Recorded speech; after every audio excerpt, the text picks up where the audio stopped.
Hello everyone and welcome back to another painting stream with me, Bacicolio. Hope everyone is feeling alright on this lovely Friday evening. A happy Friday to all. And let me know how you're doing. We'll give a few moments for everyone to come along as usual. Hey Rorimbo, how you doing? Happy Friday to you, by the way.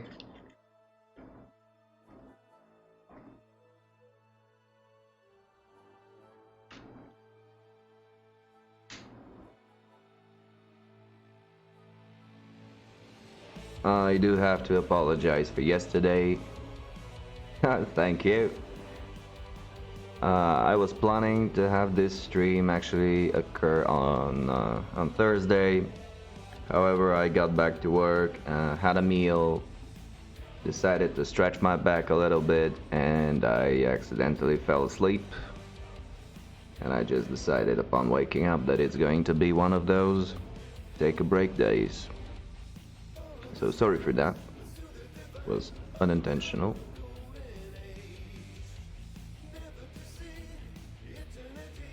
But yeah, it did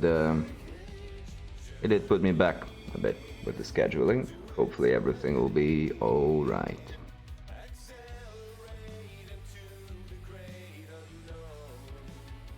Now, I have a few updates on various topics I'd like to get out of the way. First of all, I've made some tweaks to the stream, to the software I use for streaming. I've increased the bitrate for both streaming and recording a little bit. So let me know in case anyone experiences any chugging or any lagging in terms of their stream. Since if you have a rather unstable connection, Twitch streams may be a bit taxing. So by increasing the quality of the stream, I may increase the taxation on your internet connection.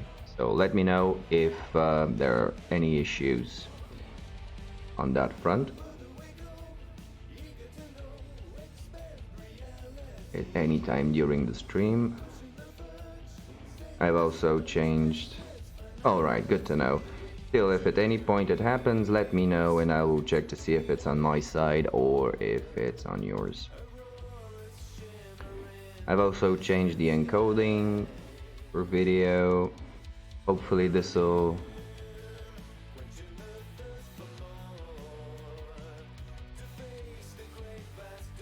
Here is some hand movement. Alright, okay. So this is an ongoing request, so if at any point it does start to chug, just let me know.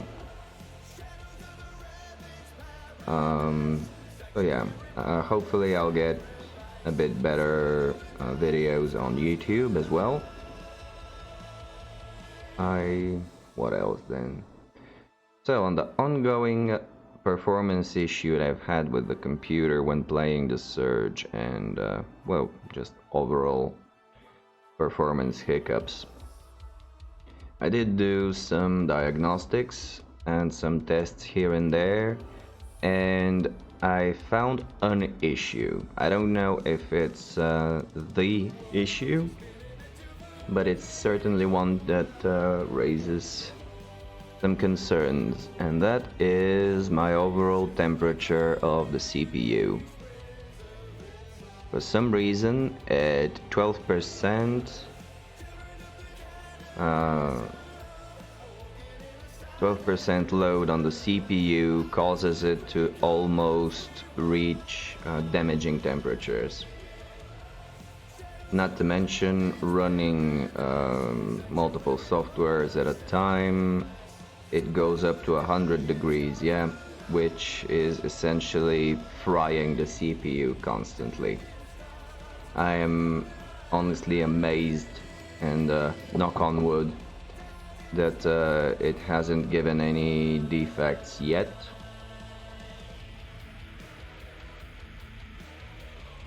But this is certainly a noticeable issue. Even now at 12% load, I'm running at 74, somewhere between 65 to 74 degrees, whereas the absolute maximum load I can have in terms of degrees should be around no more than 80.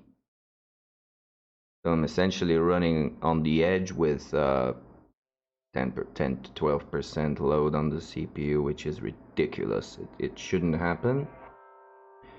So I've currently have the air conditioning on, hopefully to lower the overall temperature of the room. Maybe that'll help. I will try and find a software variant for controlling the fan speed to increase the rate, what was it, the rounds per minute. Yeah, it's not horrible, but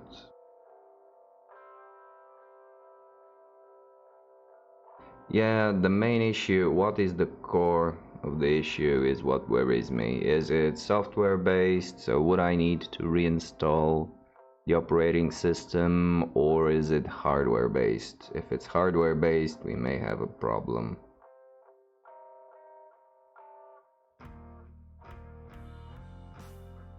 Yeah, no, that's perfectly fine. You know, computers do have general issues during the summer, but what I'm seeing here is just absolutely ridiculous.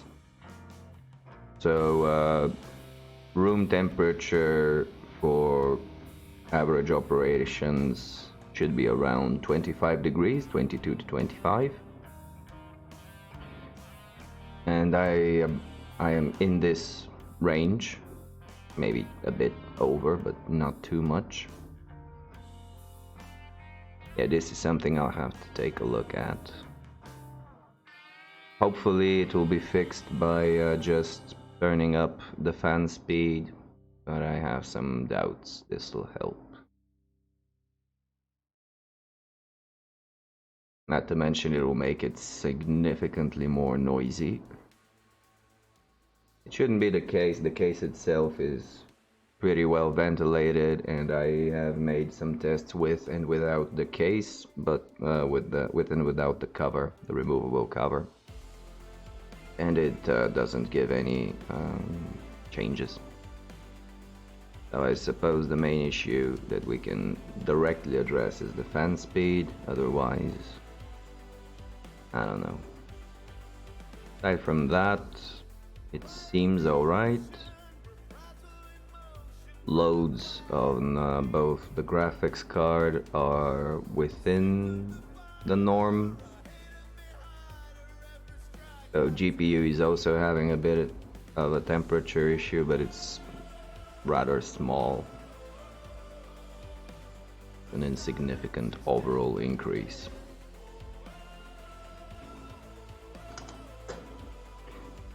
So partially the tweaks I've made to the stream are to put on a higher load on the GPU in order to alleviate some from the CPU.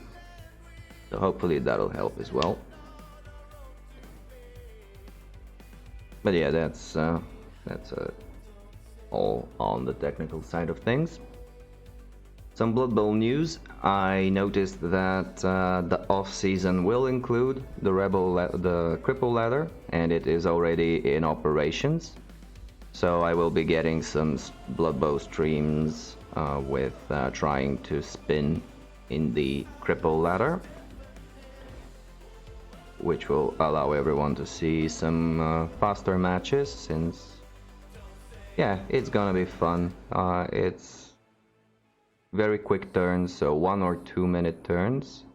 However, that gives me an opportunity to work on my pattern recognition for gameplay, so this will help. In overall, I see it as a plus. And since it's a side type tournament league, I'm not as concerned about my win-loss ratio. So, oh, did you? How did you fare? Were you still developing the mice, the Skaven?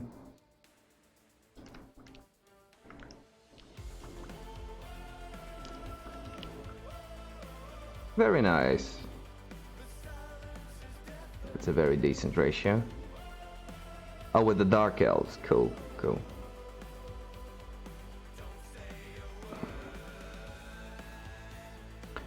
Me and, well, Pig in Space and me will have our first league match tomorrow. So it will be an elf-off. My Dark Elves versus his Pro Elves. So this will be fun to see. I am excited to get our local league underway. Have you gotten anything interesting in terms of development? Oh, sure, I mean, if you're feeling a bit overburned or burned out with the scheduled games, having an off season is perfectly fine. I am not sure if you will be able to keep your team, but I think you should. I mean, skipping a season, you're not retiring the team, you're just putting it out on hiatus for this continuation of time.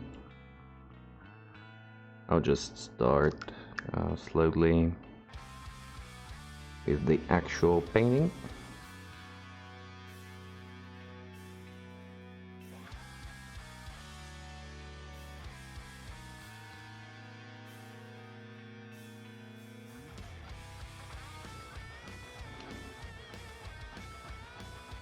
Well, the witch is always important to get a quick level up.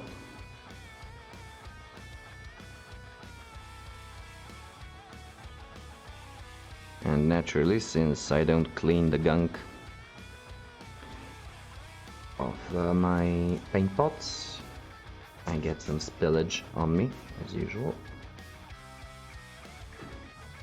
Yeah, the witch really needs to get something survivable, like block or wrestle quickly as humanly possible.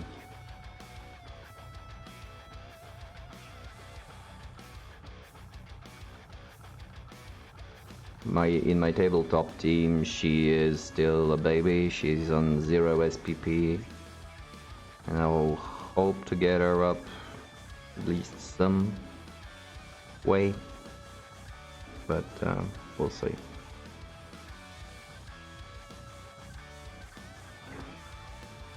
All right, let's start getting some paint on.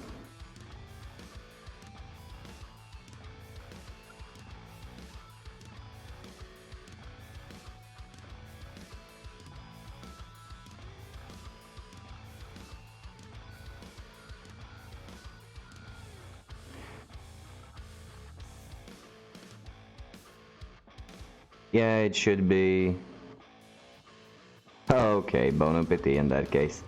We're going to have 2 matches being played at the same time, which is fun, because we'll be able to have a chat during the breaks and before and after the match. Sure thing. Have a nice dinner. I'll be right here when you're back.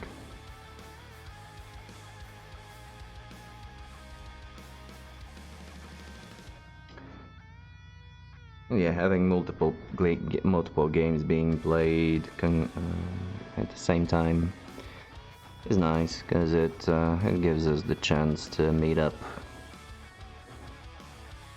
and have a chat about video games, about tabletop, about Blood Bowl in general. It's always fun.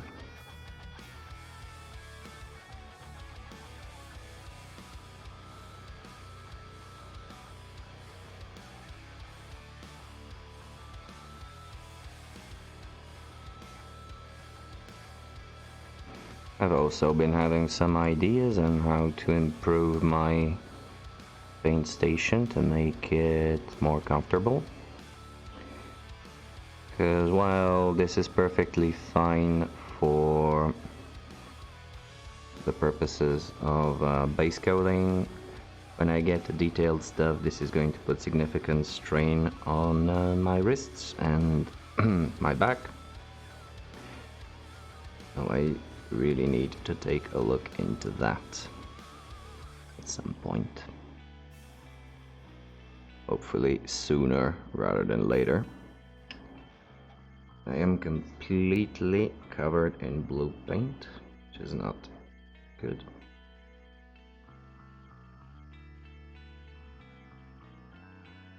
Because I can unwillingly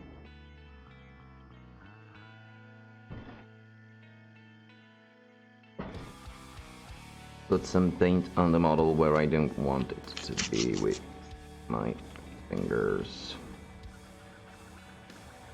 I'll just wipe these off. Yeah. So that's a quick tip for everyone. Always clean your gunk from the pot's paint. Probably something I should do right now in order not to forget later on and get even more paint myself.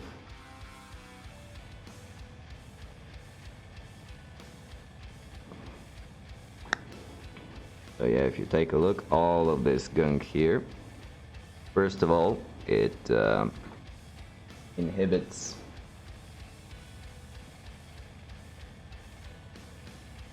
getting the pot airtight once closed, which means that the paint inside will dry out quicker. And also it creates small puddles of paint, so whenever you touch paint pot,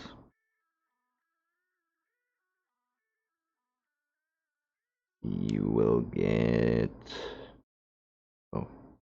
paint on yourself.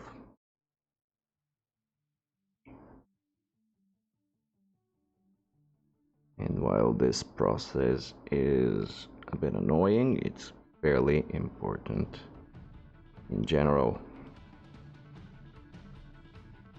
And just whole thing out of the way. On either side.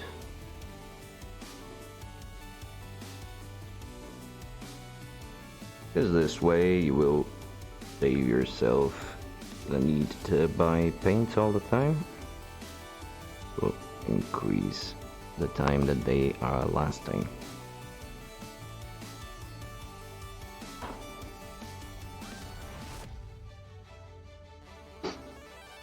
Naturally, now I'll have to clean myself again.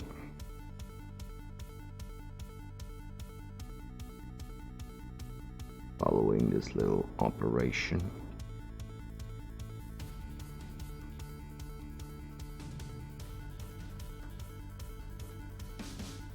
And yeah, while this might not seem like a big deal,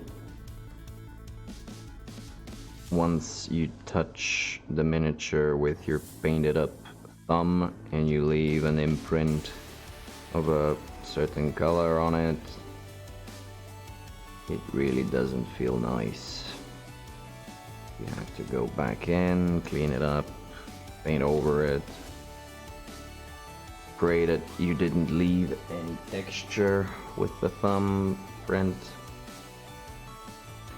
and so on and so forth.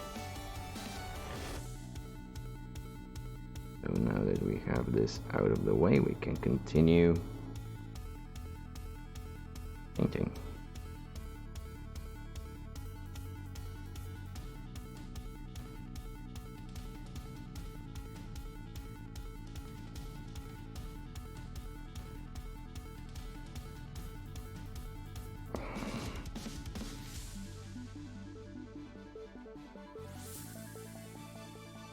As usual, if I run away from frame or focus and I fail to notice,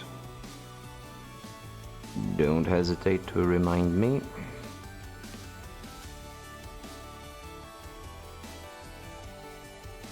Yeah, my current painting station conditions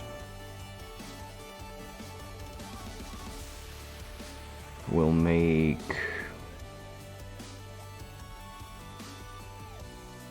detailing very tricky and exhausting, which really isn't the goal of the whole exercise.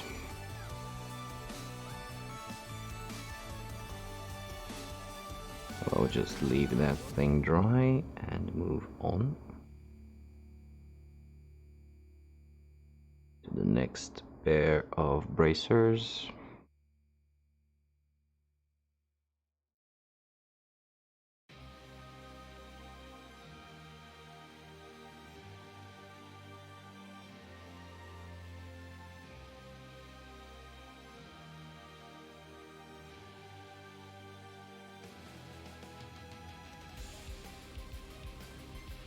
Yeah, as you can see, I have almost zero control in this way.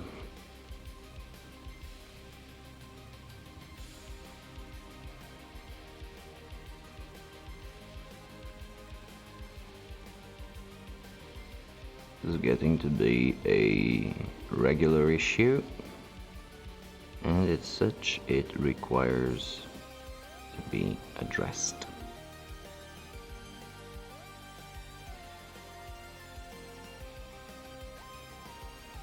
And I push myself a bit forward, like right here.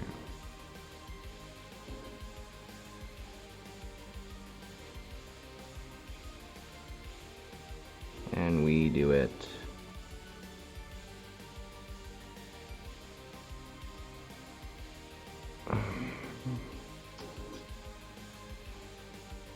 a tiny little bit better, but not by much.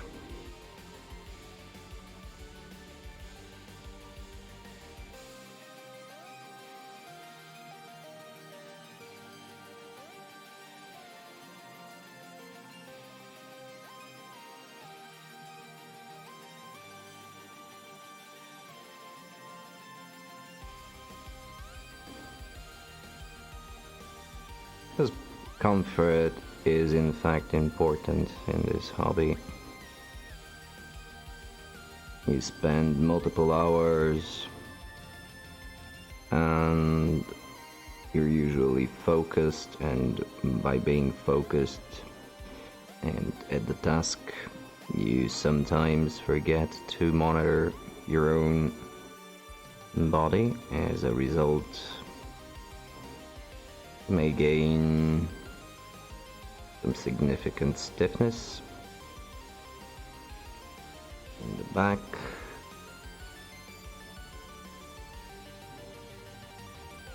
in the neck, in the arms. Also, you have to be stable at all times.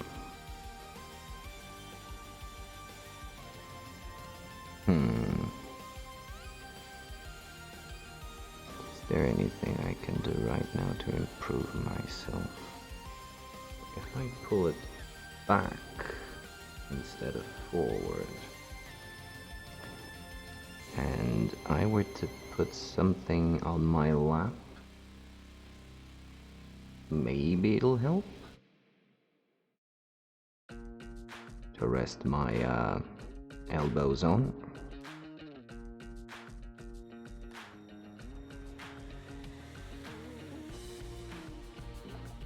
Around.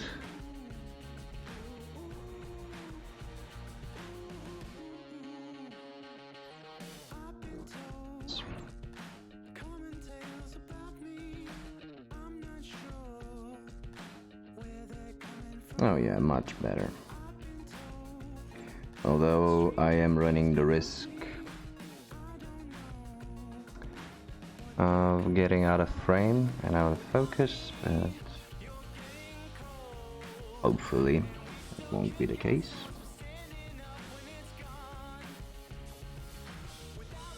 And this will naturally be just a temporary solution.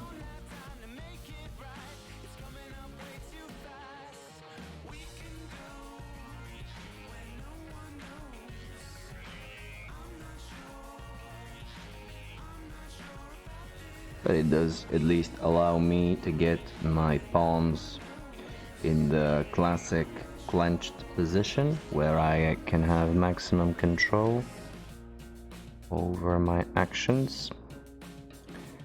So that's good.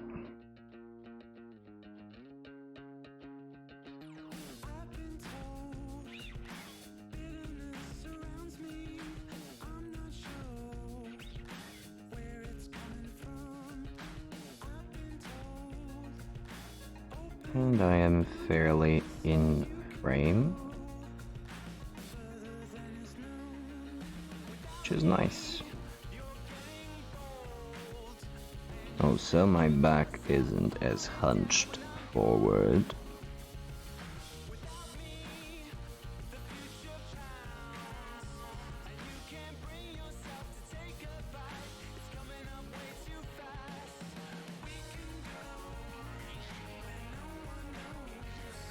So these are all positives.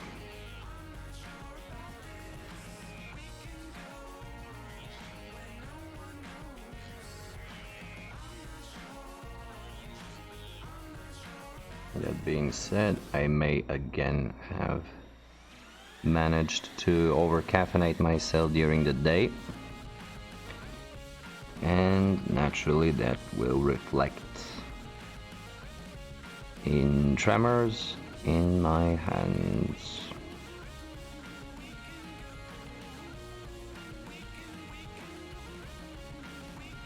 Okay, so we will need to put some more paint here, but before that happens, I'm gonna go back to the other grids and lay down some more color.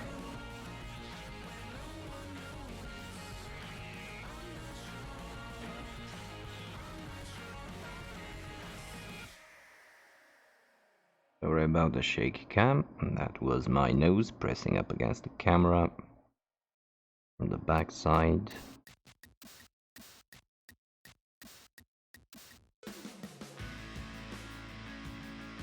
It doesn't mean I'm brown nosing it, but I'm trying to push forward. Have a better view on what I'm doing. Since prior to starting to stream painting, I had the habit of keeping the miniature much closer to me, to my face. So I am right now still adapting to a different way of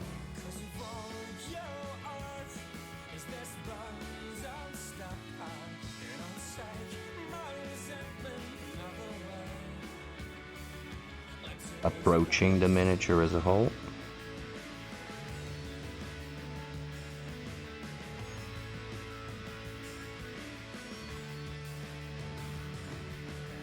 Right, so while this is drying, we can go back to the underside here and apply some more paint. I saw a general post on Facebook today about the army painter brushes, as it would appear that there is a good value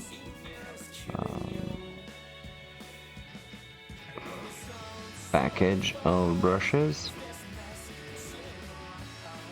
and I was glad to hear that mostly people do like these brushes, and more particularly the one that I found to be extremely useful, which is the Regiment. A very, very good brush for what it is, which I hope you will be able to see during my painting.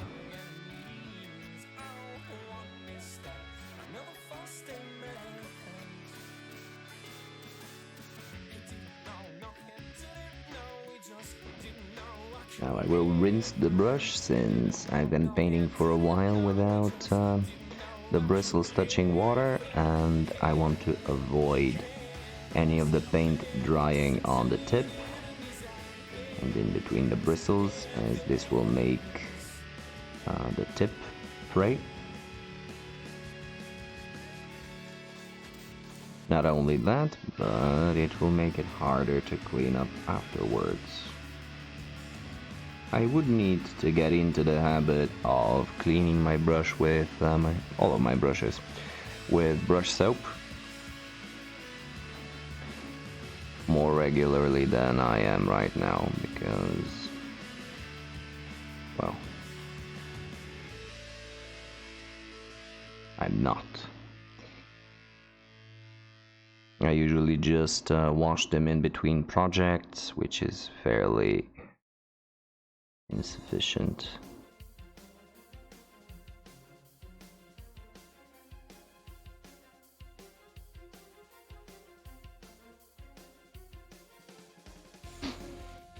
Hopefully I'll be able to go through all of the non-metallic paints today and make some touch-ups wherever I have spilled over paint.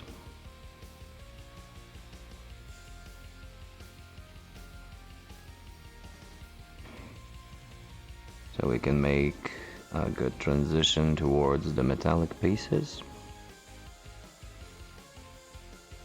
Unfortunately, being as shaky as I am, they will also probably require touch-ups afterwards. I can see here I need to touch up the skin from the below, probably the gray cloth, yeah, this part, the rim of the cloth over the belt, which I completely missed to paint.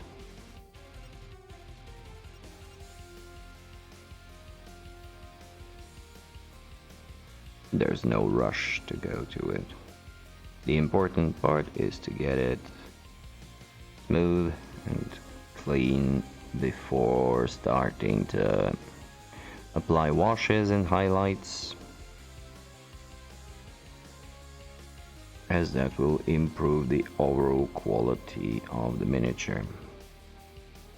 I am quite envious of all painters who manage to get crisp paint, crisp separations where different colors would touch, and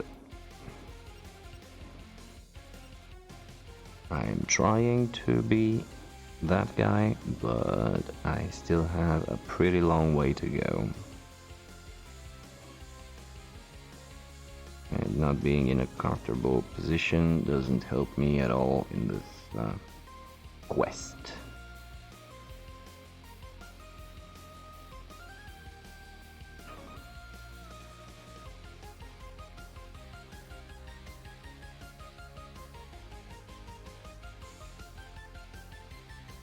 Hopefully the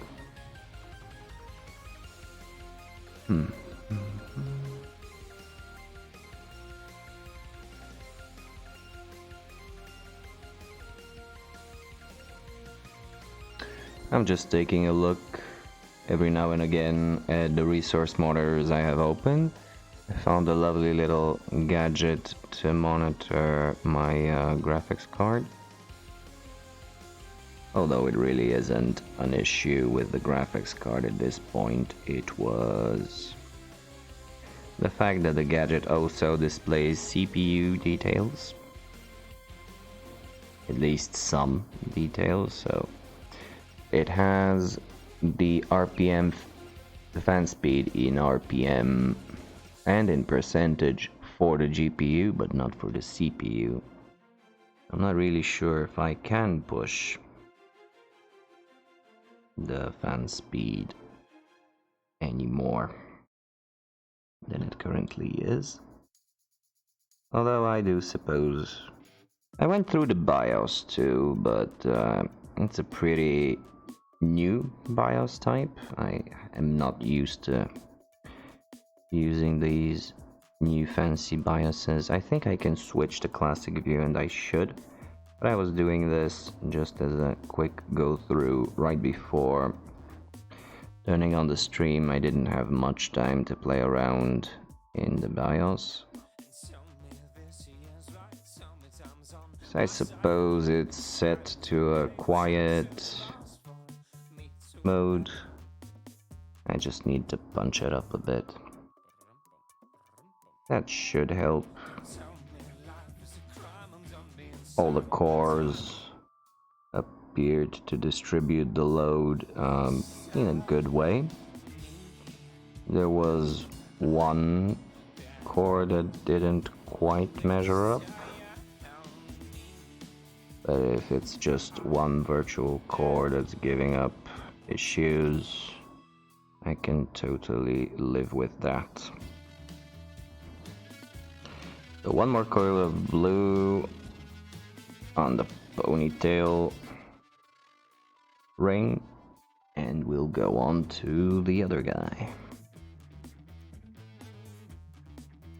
Okay, so my paint is going tiniest bit dry.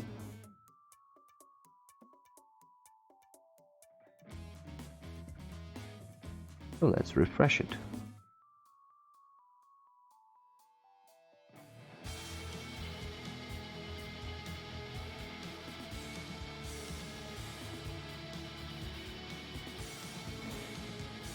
For some reason, no matter where I go, at the office or in a cafe or here at home, whenever there is air conditioning on, it's always from my right side, and as a result, my right shoulder is getting really stiff really quick. And I know that this sounds very whiny at this point, so I'm not going to go into more details. Not to mention, this isn't the most interesting thing to talk about.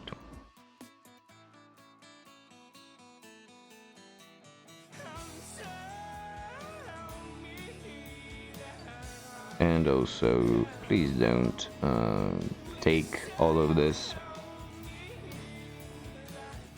tech updates I'm giving you on the issues as complaining, more along the lines of I have identified an issue and my method of trying to diagnose it and find out what the root cause of the problem is, and then, if at all possible, try and fix it without having to resort to going to the shops. Although, giving the computer for a good maintenance run made by some professional person is never a bad idea. Even though I love the DIY part of things, it's still a good idea to have a professional give it a look over every once in a while, just in case.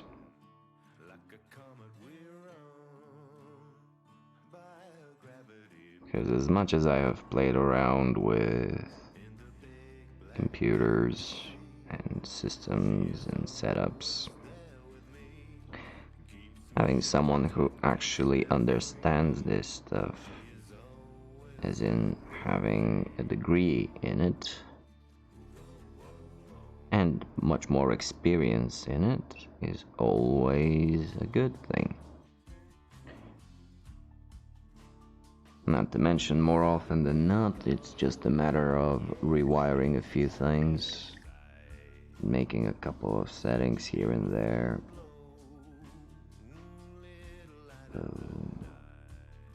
Something that would take me to diagnose about a week of struggles, he can do in a few moments, being more or less a basic tune-up. So let's give this guy another once over just to see if all the blue is as smooth as possible. I may have gone a bit overboard, but I think it's fairly okay. So yeah, this guy will be set aside. And we will get to this guy who has also quite a bit of blue to be put on him.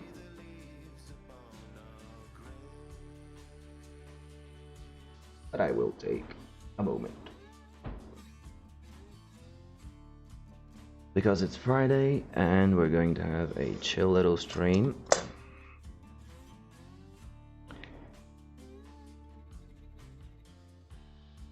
The main reason for these streams to be here in the first place is just to share some good times.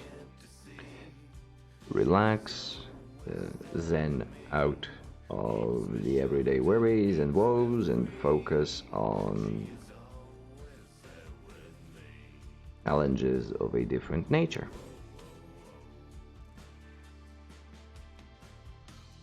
One that is in a more controlled environment and as such with less possible repercussions in real life.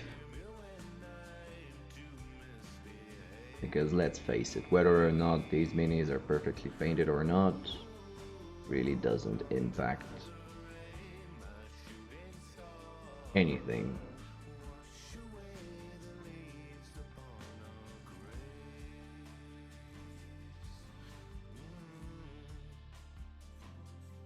I'm trying to do my best for no other reason than to just develop these skills.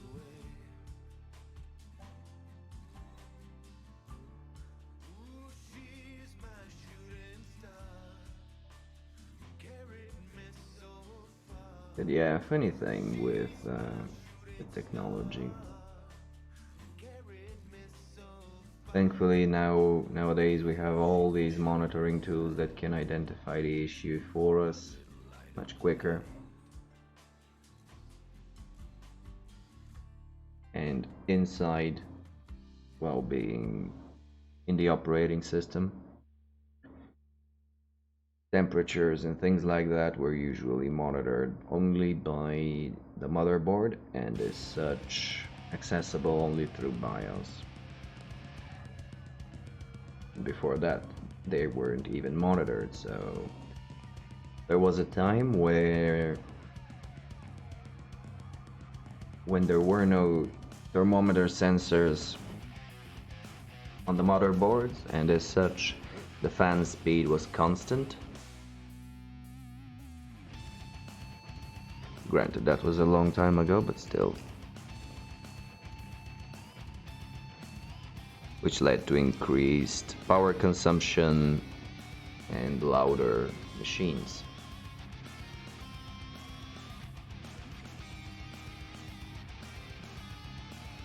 That being said, that particularly never bothered me at all, but there are some people who need quiet running rigs, and I can understand that. It can get a little bit annoying, but only in their idle senses, in that whenever you're watching a movie, listening to music, or playing a game or whatnot, the sound of whatever multimedia you're currently experiencing overshadows the fan noises, so it negated them completely.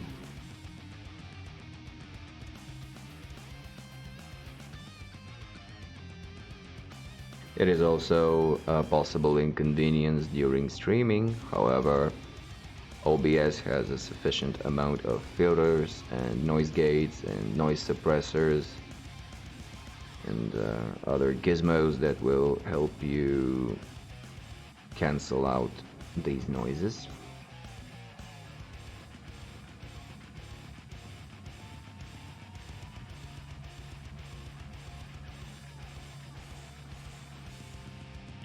I'm thinking about putting some gain on my mic just so you can hear me louder on lower volume settings, but I'm not sure about it. I think it's fine as it is, because otherwise I run the risk of the microphone picking up more noise.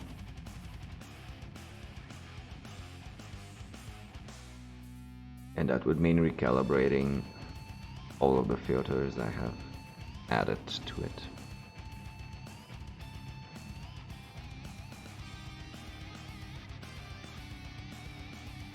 Yeah, so room temperature does not appear to affect CPU temperature at all, so I'll just go ahead and turn off the AC before I get a cold or something.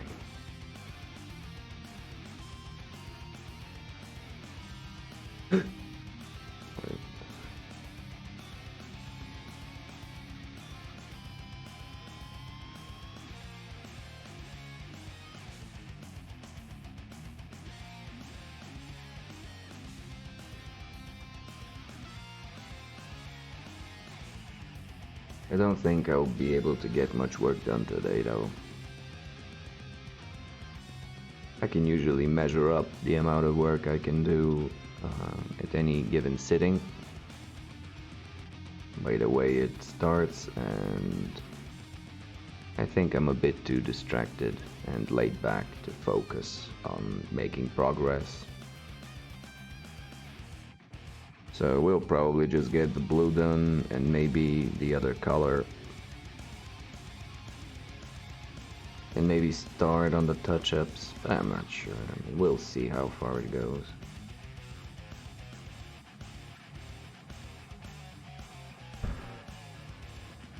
I'm also getting some ideas about future games that we may be playing on the stream after the surge.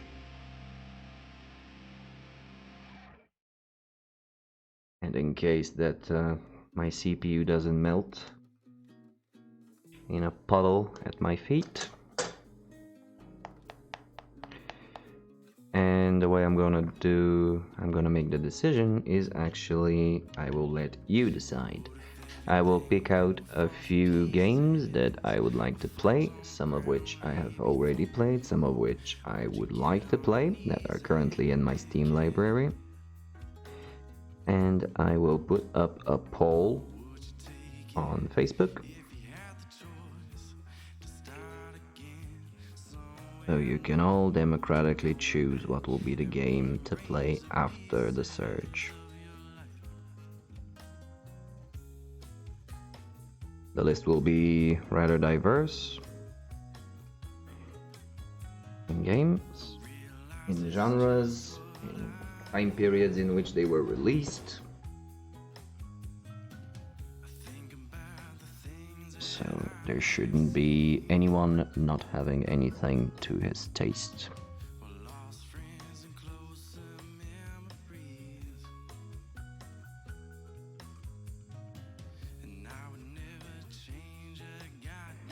Only thing I do hope is that you actively vote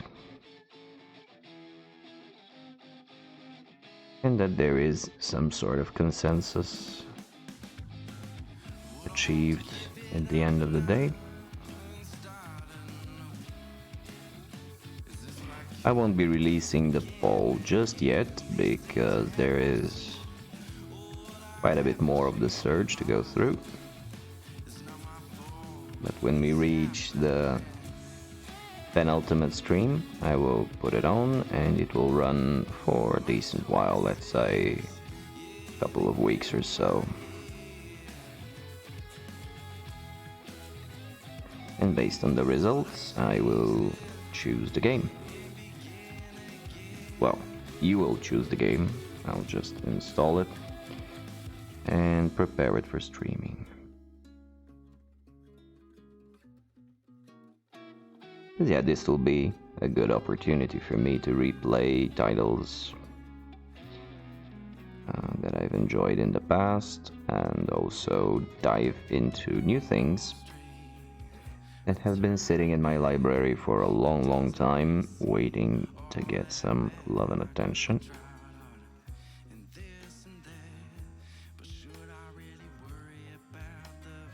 And being able to share it with you guys will also be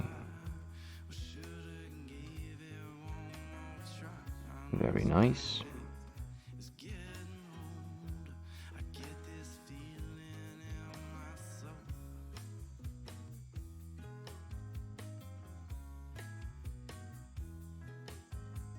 this is something that you can look forward to if it tickles your fancy in any way.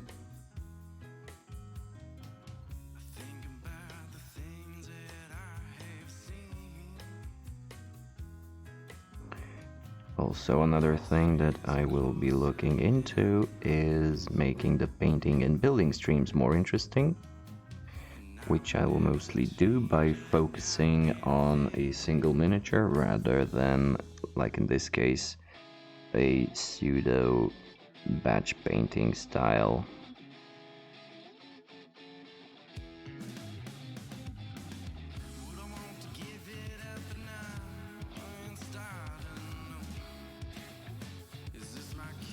These are things that I've already mentioned on multiple occasions. I'm just rather excited every time that I have a little bit of a flash bulb or a light bulb flashing.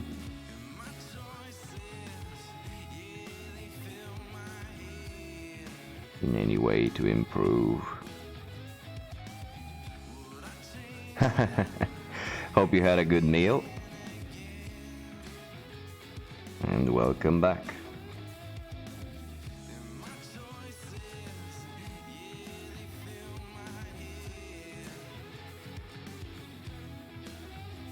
Sure thing, don't worry. Will you be listening in, or will you be away?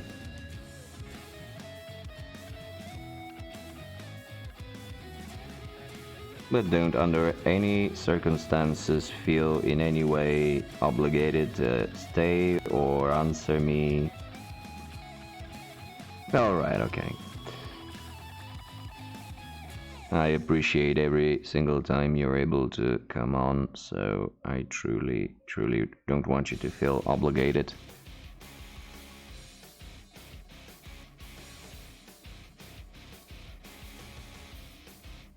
To be active if you don't feel like it.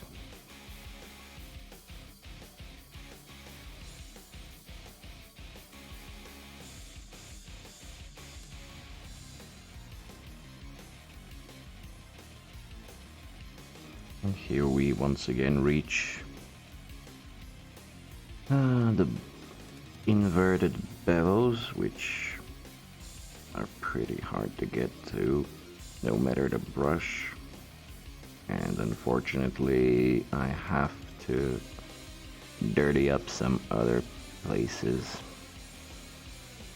to get things done.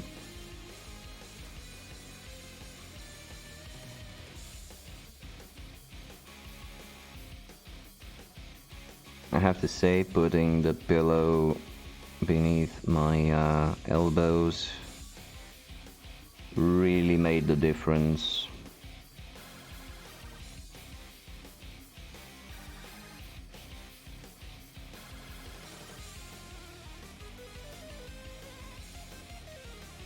I'm feeling much more comfortable now.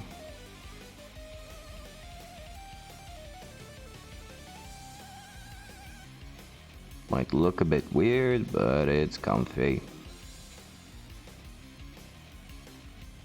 And I'm feeling much more dexterous with my work. I feel more stable and a lot less strain on my body.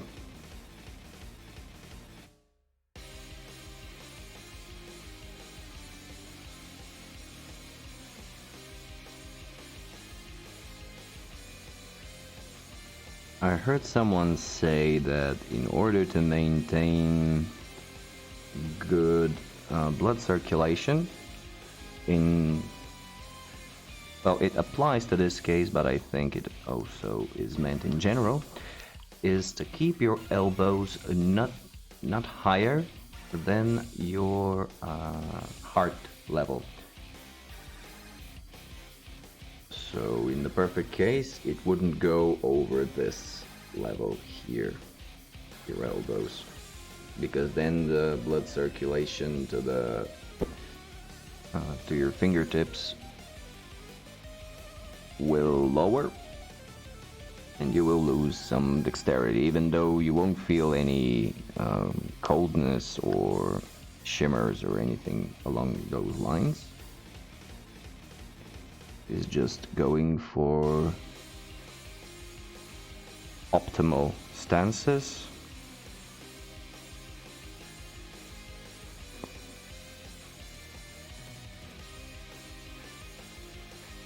Because, you know, sometimes people sit down and paint for much more extended periods of time than I do. Especially people who do this as a full-time gig. Painting for 8 hours a day, you really need to be as comfortable as possible.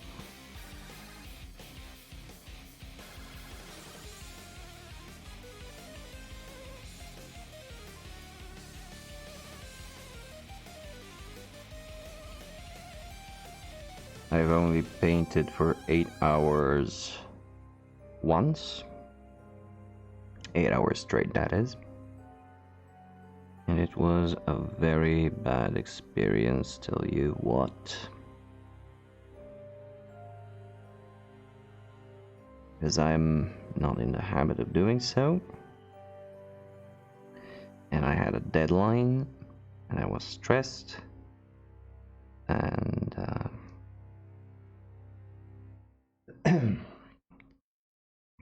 also my girlfriend was with me at the time in the room, and I couldn't really give her much attention.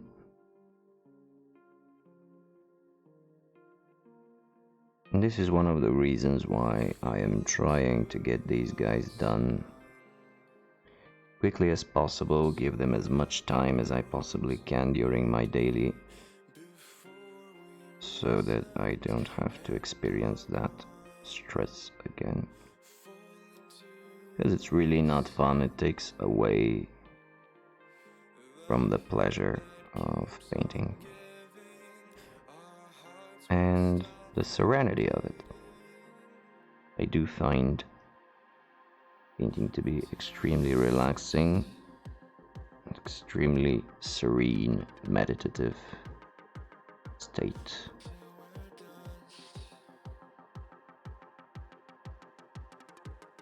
However,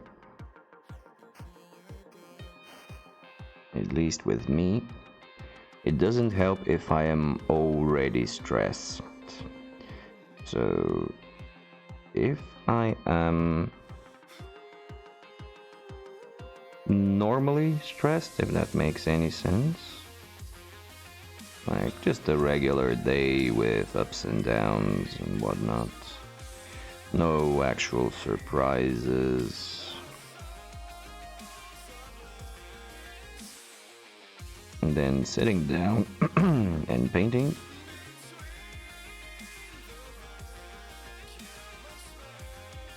really helps me relax additionally. But if I am hard stressed, if there are topics on my head that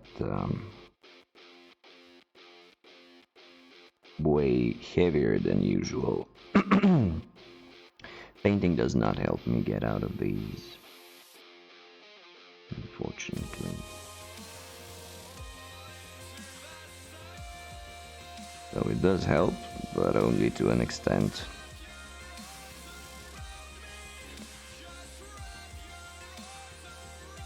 That may, of course, be only just my fault for not being able to properly focus.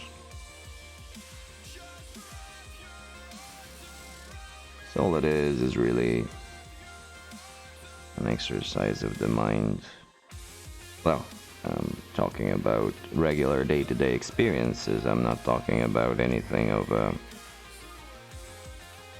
clinical significance. So if you're suffering from actual clinical depression, then anything I say right now, well, probably doesn't apply to you, and I do not in any way, shape or form mean to make it sound that it is.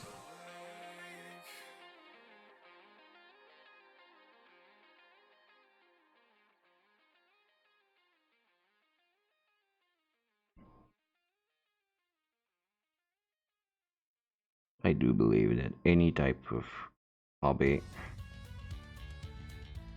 that you manage to immerse yourself in is a very good preventative stress and depression prevention method.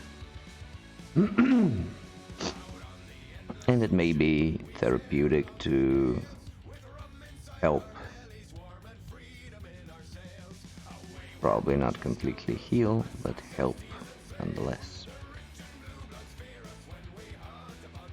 How did I manage to get paint on myself again? So today's probably the messiest I've ever painted in a while.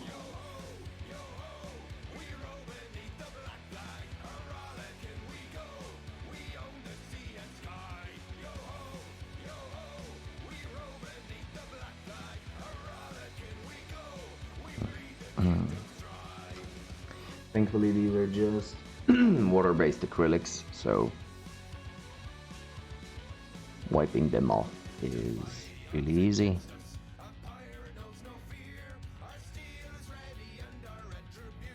Or if they were enamels, well, or lacquers, it'd be a much different tune to sing.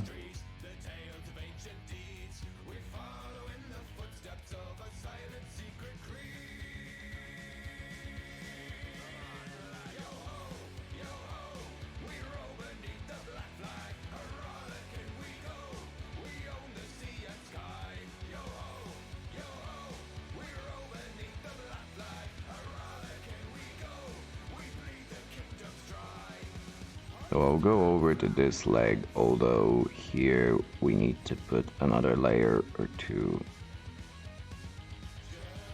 I think I can actually allow myself a bit more paint on the brush.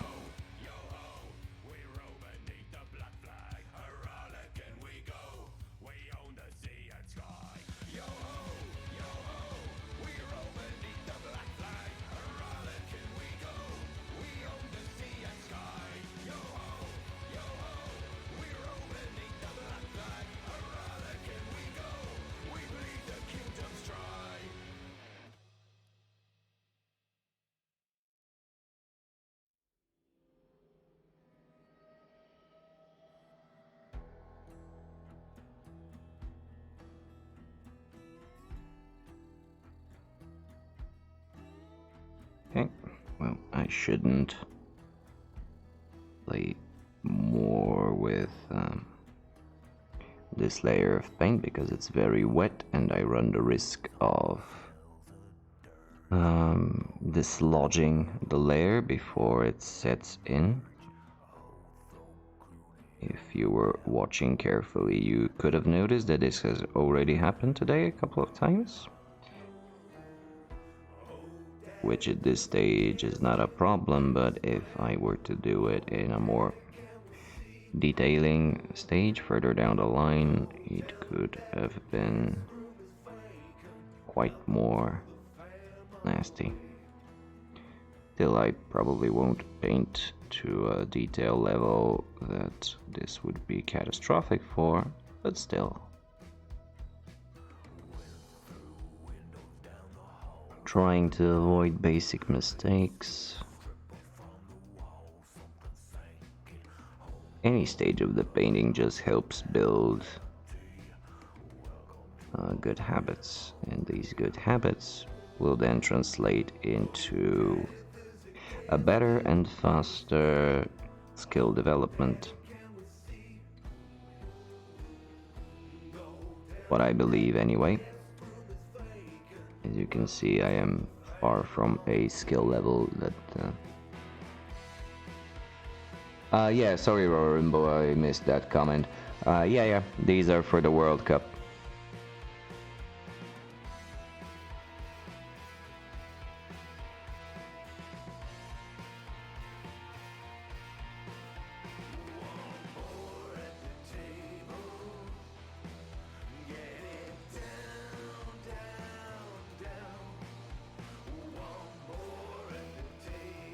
I saw that Pig in Space has made some changes to his team, and we may have a playtest.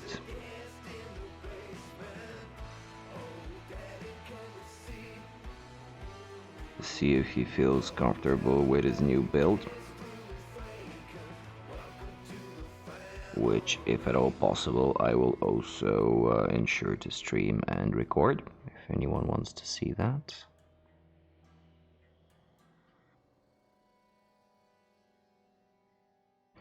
And now, as mentioned, we'll be getting some games in the Cripple Ladder. Oh, you do?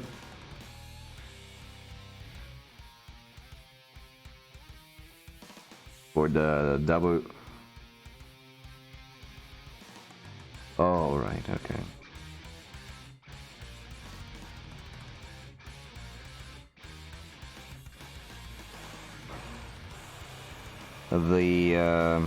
The World Cup rule set where team building is pretty nice, as it does allow for quite a bit of freedom in what you're doing, and as Pig in Space has done, he has also taken a star player along.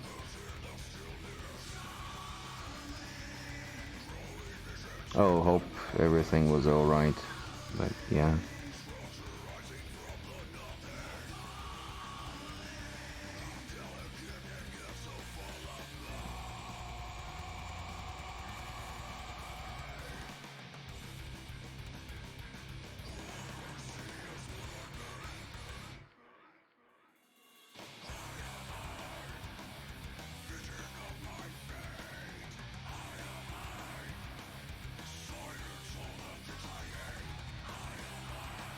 Yeah, but I think that there shouldn't be a problem to go at it again whenever you're feeling better. Because once again, all of these activities are for fun. It shouldn't be taking priority over your personal health under any circumstances.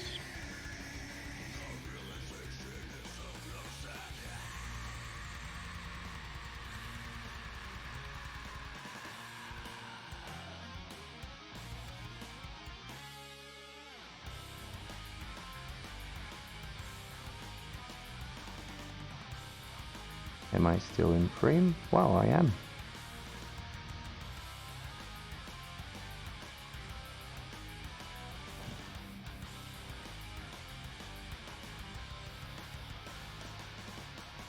It appears the pillow solution works good on several fronts.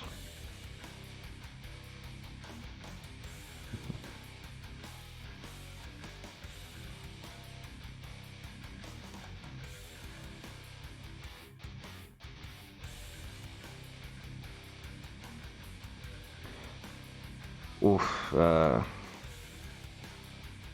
mine personally, or are you asking about the general rule set?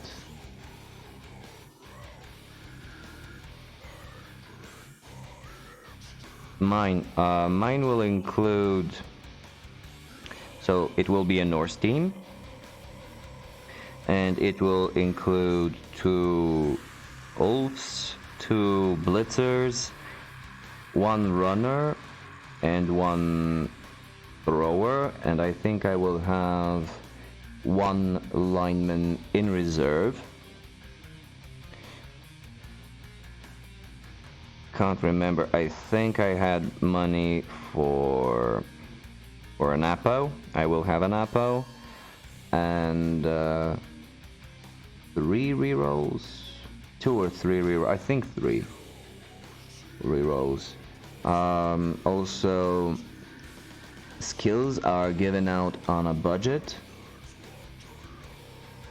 Yeah, I'm pretty happy with the team, and the only reason I took the thrower is that I had 20k left over if I were to take another lineman instead, I had the 20k, so instead of going for fan factor or anything like that, any of the coaching staff or the team goods, I just decided to get another player who is essentially a lineman with just one more skill.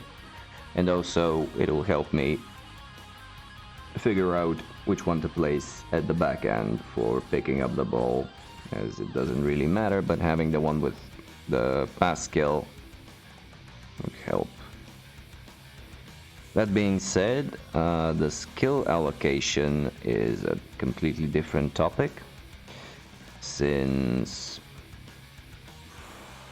you are giving a budget, a monetary budget for the skills.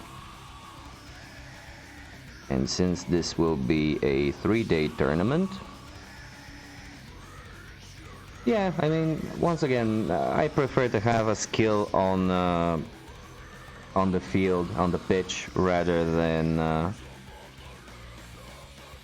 a point in fan factor, which or a cheerleader, which may or may not come in handy. It's just a decision. For the budgets for the skills, I think so. Yeah. I think that was the case.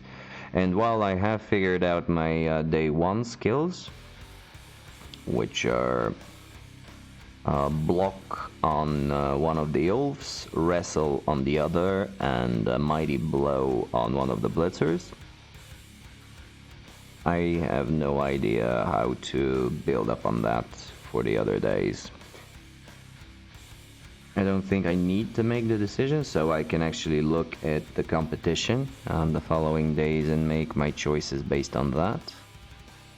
Most probably I will include a guard on the other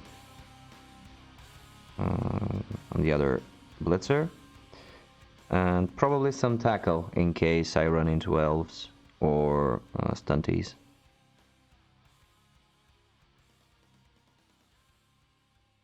And yeah, fairly simple build. I was debating whether or not to bring a Yeti or a Snow Troll, but I am trying to be a tiny bit more competitive this time. And the Yeti, while having Claw, isn't particularly reliable, and I don't need to have additional risk just from the team build perspective. And the difference in budget allows me to buy a hell of a lot more things, because the Yeti is pretty expensive.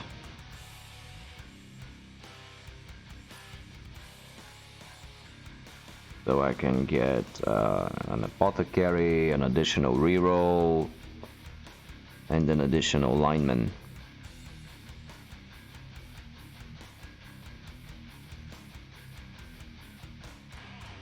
Well, maybe not the lineman. The lineman would have gotten in there anyway, but the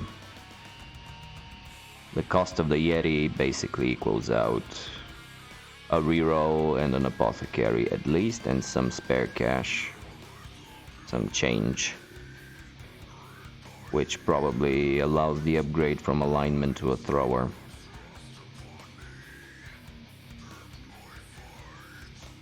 So more block pieces for my team.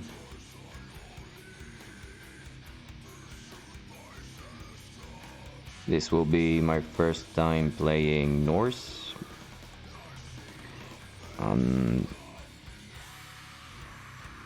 a more competitive basis, and I fear I will probably get into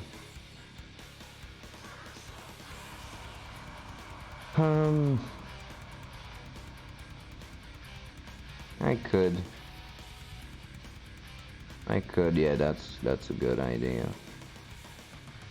But that means I'll have to take off.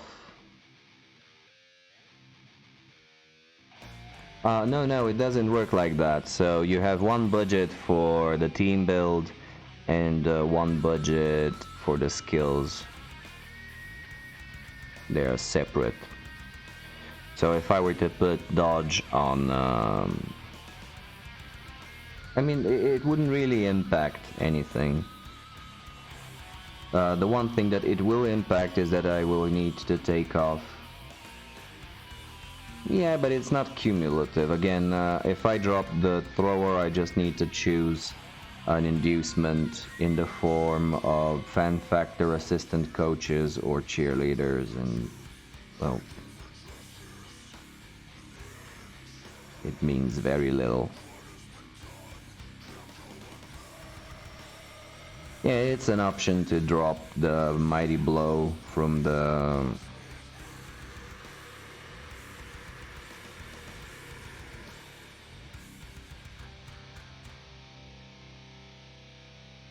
I mean, yeah, it's just another skill on the pitch. Not particularly useful, but if it gets to there, I don't know, I just don't think it hurts to have it. And in this way I can also allow for faster play to cover more ground in case I have to, since the runner won't need to... Well, if I don't drop Mighty Blow, then I have to either drop the guard, the wrestle, or the block. Yeah, the second day is an option to add it. It's okay, I knew.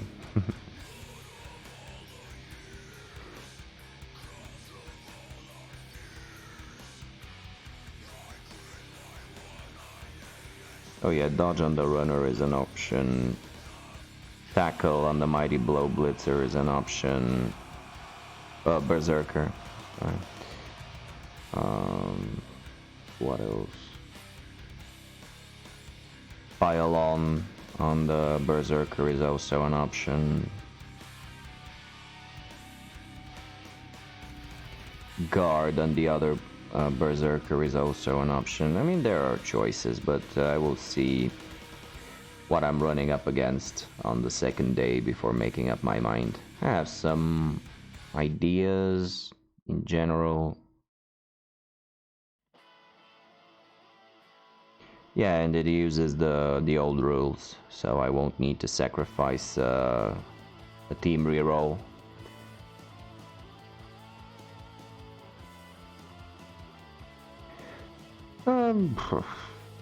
Yeah. Actually, yeah, the thing is, for the Berserkers, Pylon synergizes very well with them because they already have Jump Up as a built-in skill. So I'm able to essentially do this over and over every turn without losing mobility.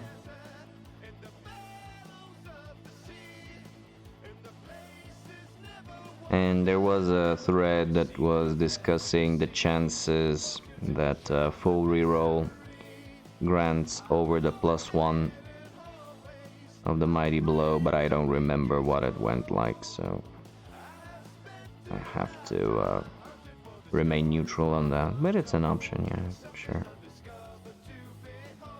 We'll get some more test games with Pig in Space, and probably you guys, if you're into it. We can calibrate things a bit more, or just have a few games.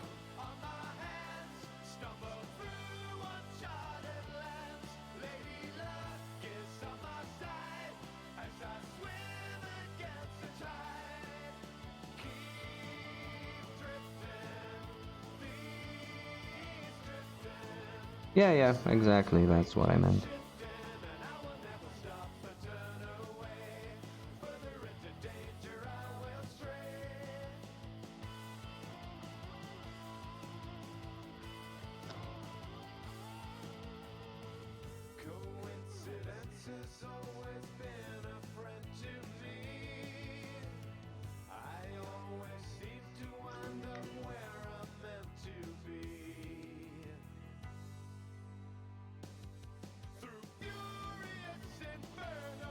Oh, see, there's still quite a bit of time.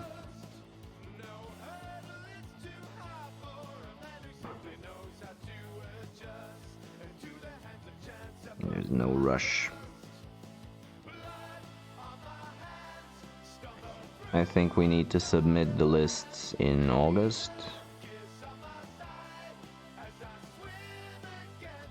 And they are only the day 1 lists. So we can still play around with the day 2s and 3s, I think, until the day we play them.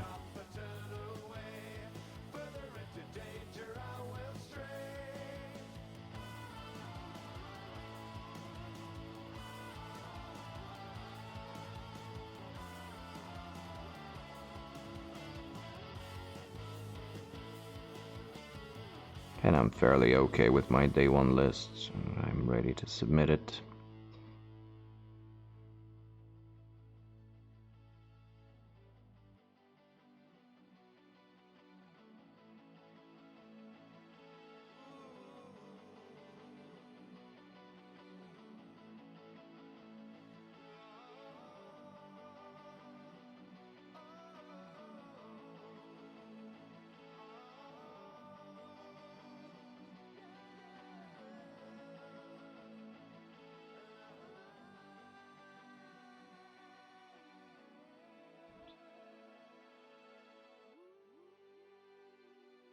Norse are definitely fun.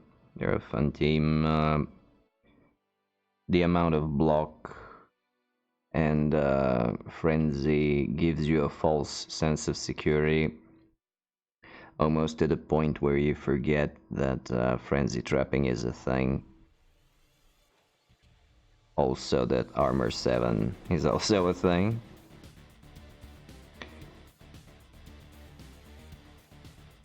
So the Norse are one of those teams where you can get overconfident very easily and just screw yourself over.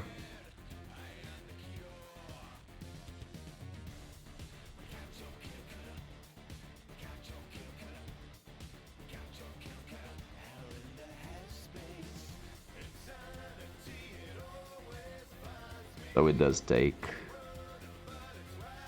Yeah, exactly. Yeah, it is a risk. I'm running a Norse team in the Cripple ladder, so I'll be trying them out there as well again. Although I didn't play many games with them in the Cripple ladder last off season, because there were a lot of Norse teams and I just didn't want to have too many mirror matches. Because they're obviously good for this format.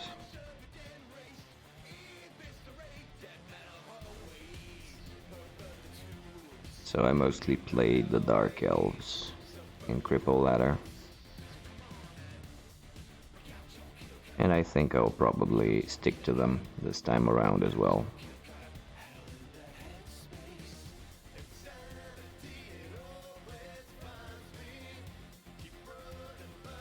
Because in order to be eligible for the playoffs for the Cripple Ladder, you need to have about 10 games, I think, was this time's limit. Well, minimum. And if I alternate between teams, I will never reach that number because I don't think I'll be able to play that many games.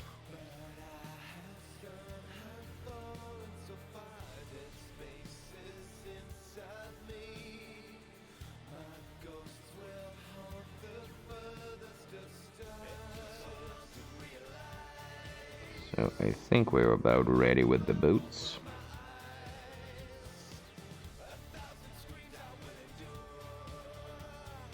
Yeah, there are an awful lot of teams that I haven't even played a single game with. So yeah, I know what you feel in this case. I have very little experience with anything that's not humans and dark elves, essentially, and the tiniest bit of experience with Norse.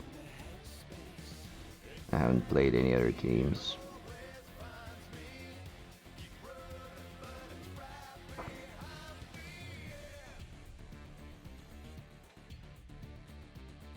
Okay. Time for a quick break.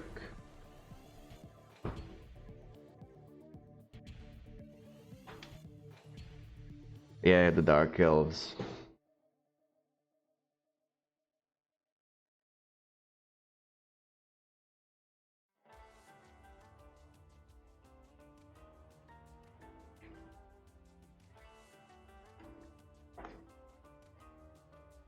I really want to see Undead and Necro, yeah. Especially Necro is very fun to play, at least from what I understand from Etanif. He has been playing it in Orca-Cola for, well, I think since he started, which was quite a while ago. And it is a very diverse team, it has some very fun pieces. Undead, I think, are a bit more boring, but I might be mistaken.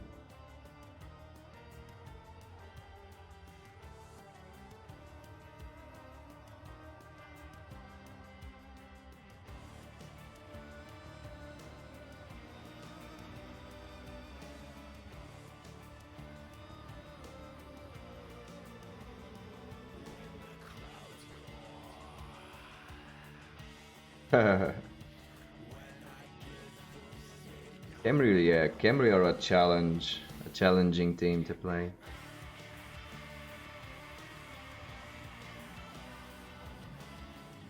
I remember watching Andy Davo's Camry run, and his comments on the team were that they are very positionally sensitive.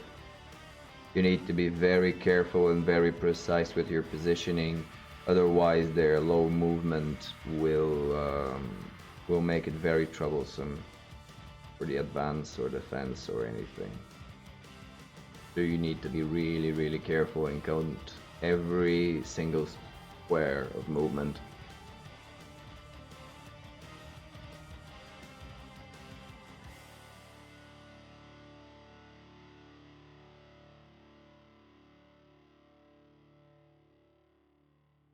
But if you ever get in a bash, it's more than likely that you will come on top.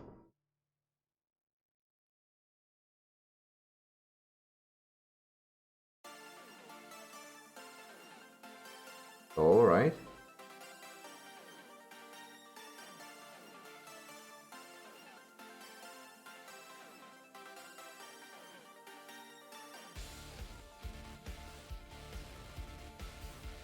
Yeah.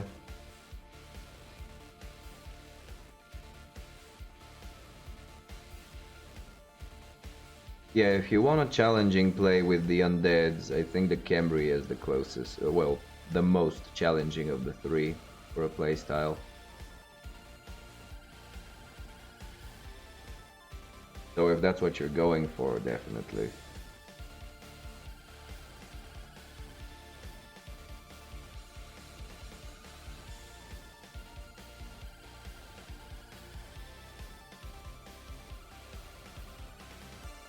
Um,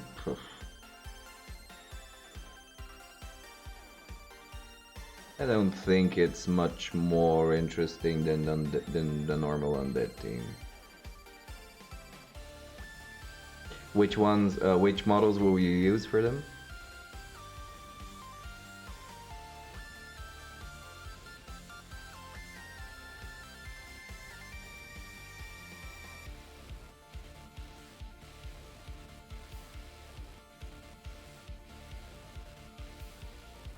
The RN Studio?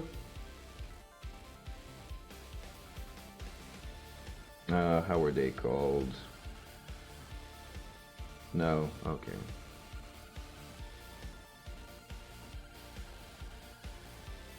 Oh, okay, okay. In that case,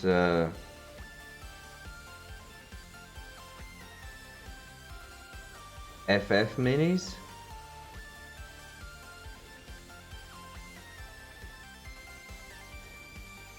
No. Alright then, it's Spanish. Hmm. Atlas? No, I think Atlas was. Right, well, I can't remember it right now, but still, it doesn't matter. If you get a chance at any time during this stream or the next one, you can post a link and I'll take a look at them. But there's no rush, like if you come by it at any point.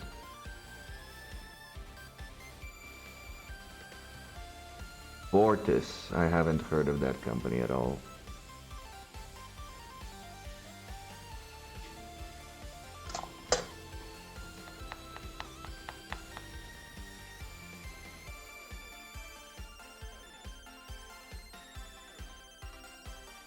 So yeah, if you come by a link to them, feel free to share it.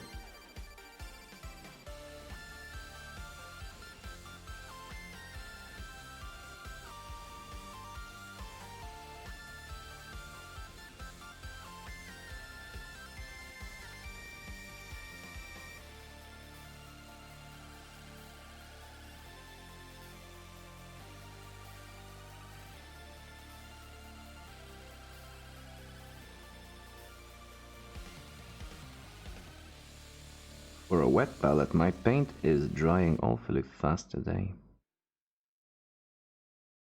And that's after having turned on the AC, so the temperature is down.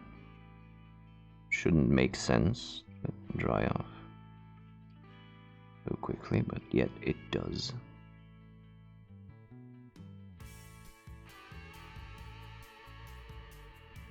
I remember when I started out painting, I used a dry palette, a plastic palette, and lacquer paints. Although they were water solvable, they were still with a glossy lacquer finish. They were very cheap paints from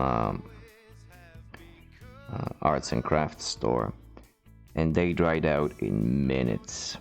It was a nightmare to paint with them. Also, since I started out painting Space Wolves, there was no color for the base to get ready, so I had to mix up. Oh, okay, good, great, thanks. Just give me a second, and I will bring them up, because I'm quite curious to see what a company that I haven't heard of yet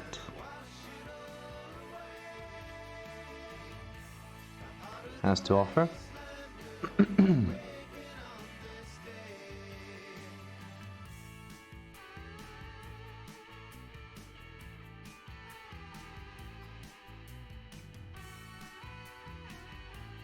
Let's get these monitors out of the way, I won't need them.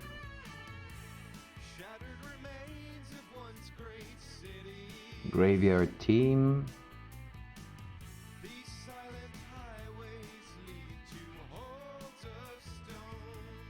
And let's switch to...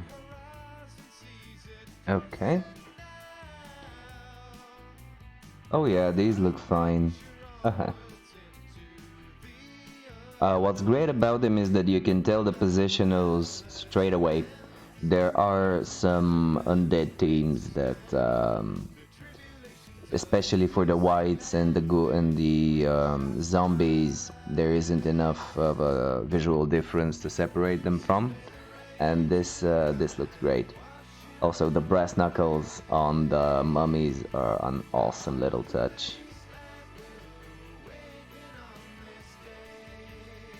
Yeah, they look really cool. Yeah, I like them. Very cartoony and yet finely detailed. Yeah, I like them. They're nice. 4 zombies, 2 skeletons, 4 ghouls, 2 whites, 2 golems, 2 mummies.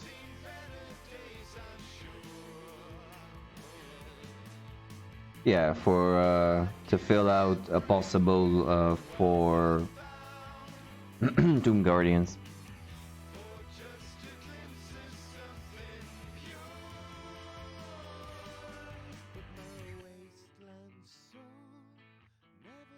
Yeah, these are good. Oh, this ghoul is awesome. This Model A ghoul looks great.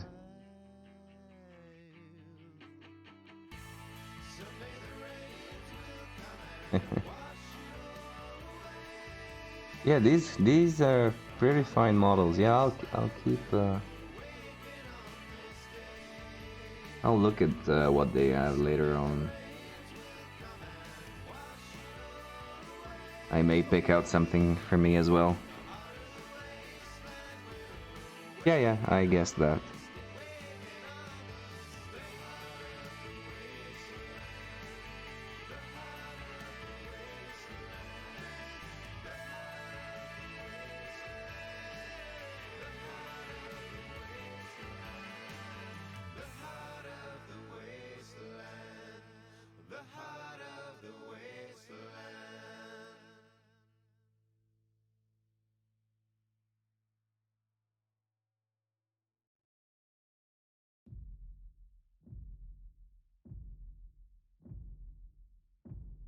I haven't really bought any minis in a while, and the collection addiction is starting to kick in.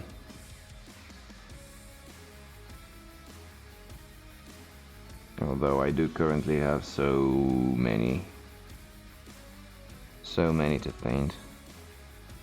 Not even funny.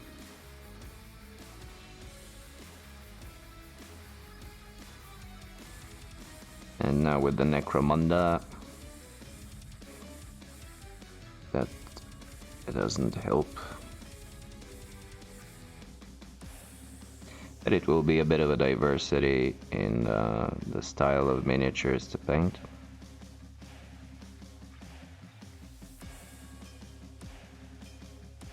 Oh. Oh yeah, the Deathbringers. I think Itanev got the whole... Yeah. I remember him saying that he backed this this Kickstarter. And he really liked them. And I have to agree. They are a rather unusual design. But for instance here, the Flesh Golem, I mean, this is spectacular as a design. Oh, and they have gotten some painted ones. Cool. Where are the mummies? I want to see the mummies.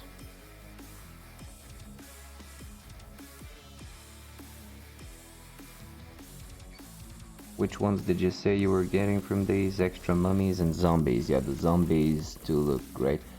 Were they... Did they have racial specific zombies? Here are the skeletons. Yeah. Oh yeah, the mummy is awesome. The mummy is great. Yep, okay. Yep, you got me sold on that. Oh yeah, look at that. Yep. Yeah, the mummies are great. Okay, because I seem to remember that there was one of the Kickstarters had zombies for each race. So they had a dwarven zombie, a elven zombie, and so on and so forth. But it's really not... It doesn't really matter. Yeah. The mummies look amazing, like from the flesh golems and the mummies of this Kickstarter are just fantastic.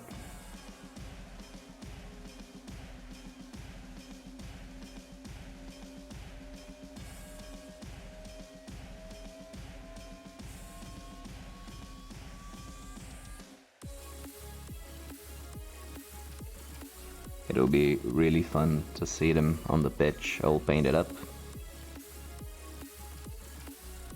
Have you decided on a color theme for them?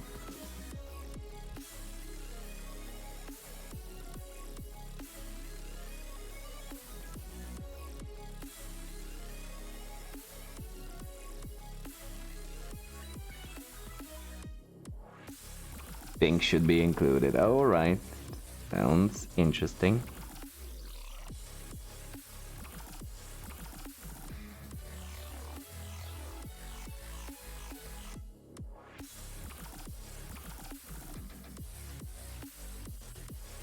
It will help them stand out, since pink is not a color that is usually used in miniature wargaming for some reason. And Blood Bowl lends itself to all sorts of bright and kooky color schemes, so pink will work really well.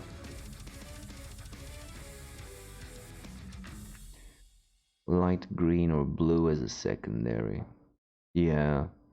And dark colors. Yeah, so you want to have strong contrast between the uniform details and the fleshy bits and cloth and so on. Oh yeah, that sounds like a good theme.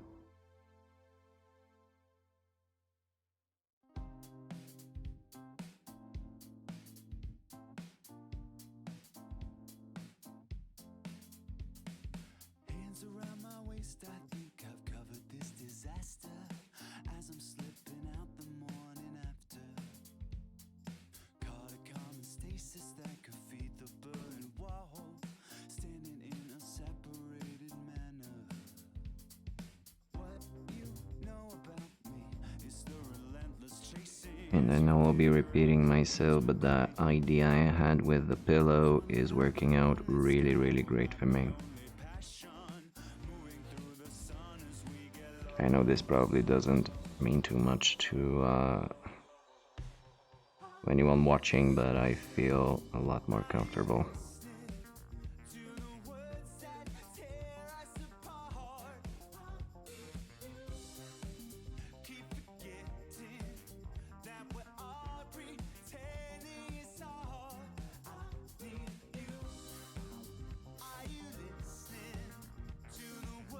It is, yeah, I had a full rant on the topic, but since I was a bit worried several painting streams in a row that I'm not having the perfect painting conditions, that might be an issue for further painting streams. So with this little change, I am completely ready to face continuous painting sessions.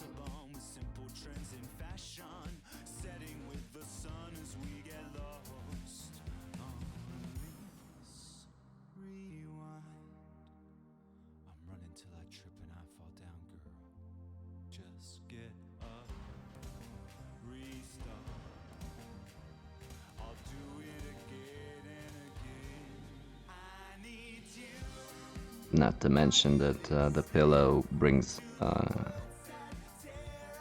feeling of additional coziness into the whole mix. So. And since my elbows are firmly planted and they make a bit of an indent in the pillow, it makes me stay in focus and in frame more, because I have less movement from my forearms. So yeah, that was a good choice. Good decision.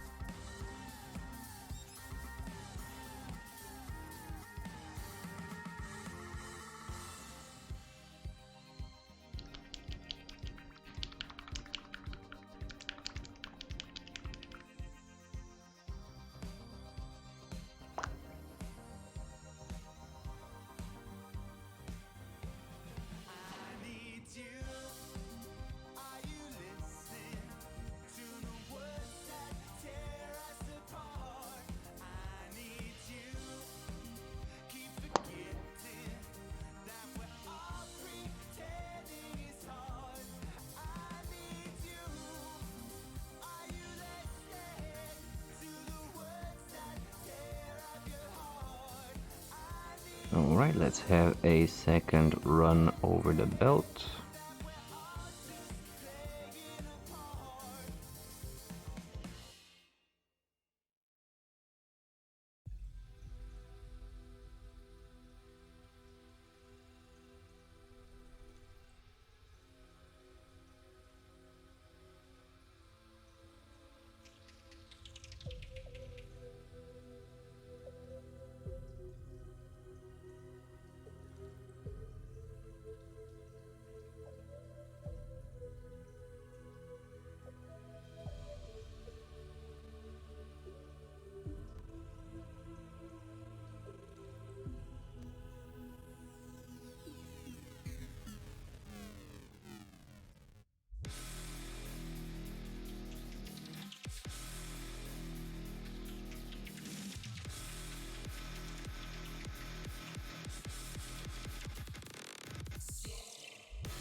Guess I've missed a few spots, but that's alright.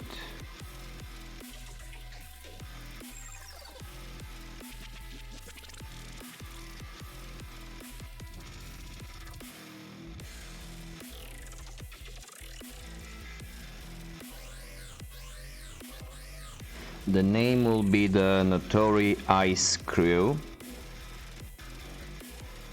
A bit of a play on words on notorious, and the names of the players will be alliterations between things that are bad and normal names.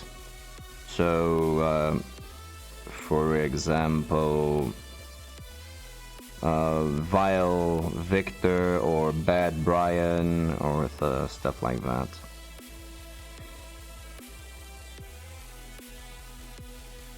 It's not too original, but it's the best I could come up with for now.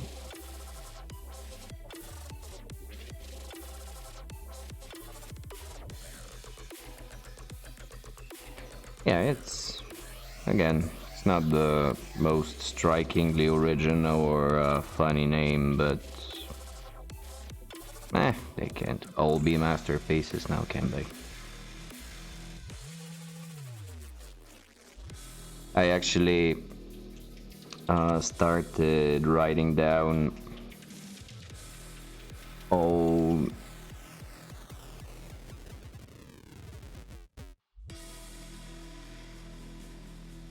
not at all. Why? I really liked the Skaven naming.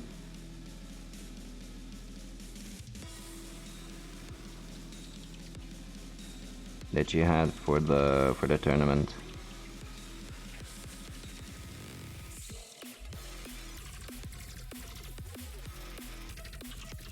Yeah, thankfully they did fix the issue with the fonts, so now you can have normal looking Cyrillic names, Cyrillic characters in the names. And while it's a bit confusing for some opponents, I like the fact that they made that that update. Because when Blood Bowl 2 started, it really changed the fonts when you used Cyrillic characters and the names looked horrible. But now it's fine.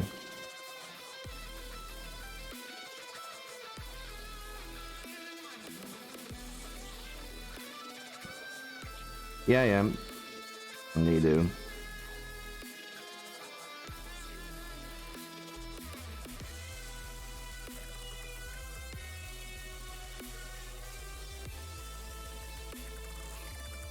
Okay, that's see, that's a good idea. Yeah. Yay.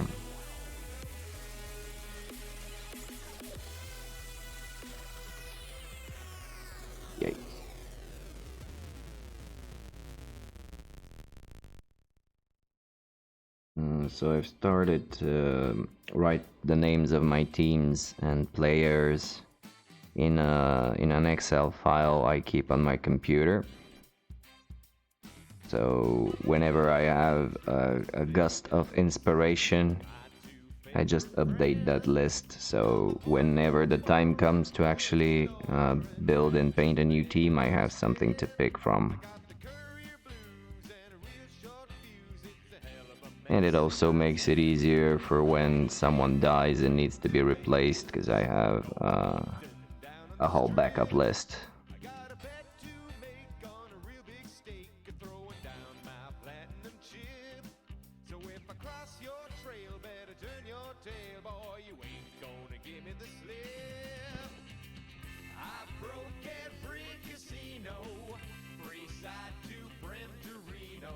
And for instance,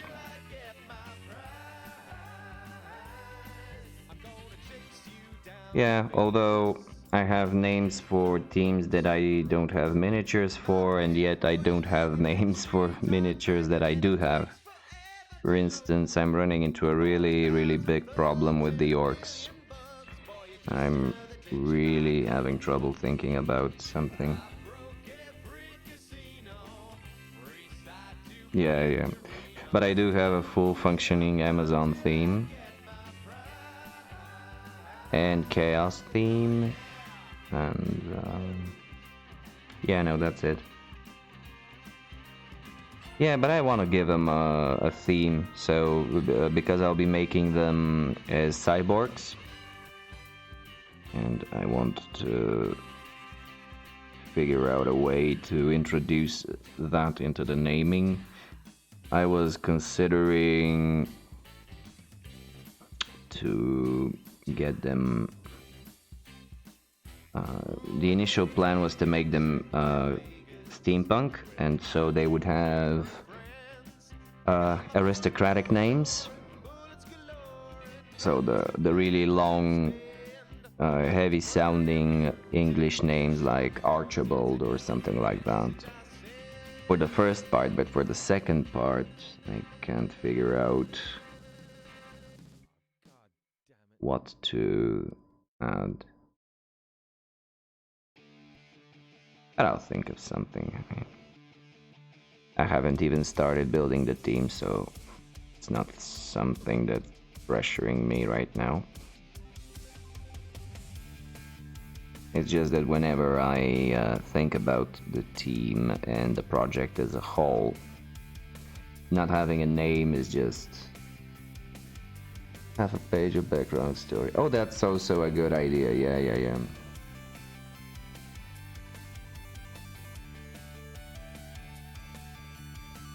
To make them, to give them even more personality, and so you can feel more connected to them. Yeah, that's a good idea, having some background for your teams.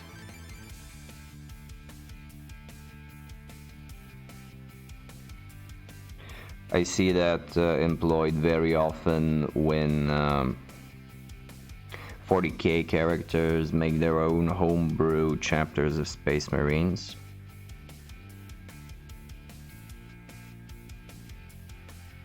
And they try to tie them in the lore. That's a nice touch that is also a nice exercise in creativity, and at the same time it gives you a reason to delve deeper into the lore of the gaming system. So you can introduce creativity within some boundaries.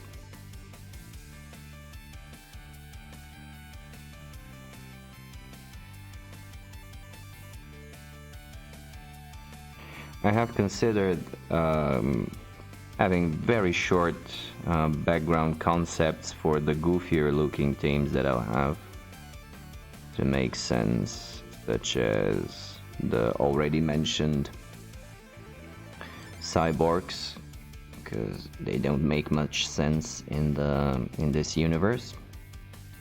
So if anyone wants to challenge that, I want to be ready to answer. But beyond some wizardy mistake opening portals and stuff like that. Can't figure out anything more appropriate.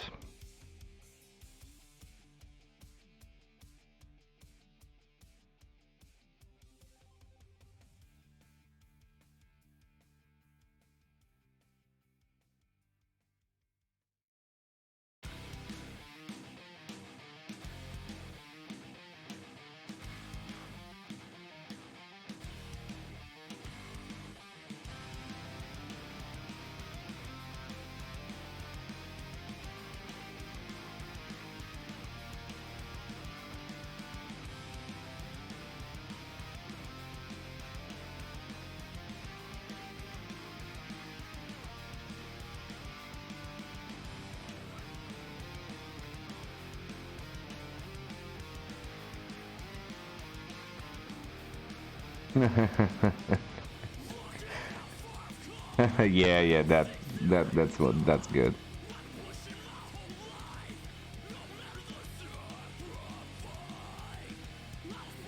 Yeah, that's what I'm talking about, including both the concept of the lore and enriching them with your own interpretation. That's a good variant.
Just quickly going over the first layer again with the second hand.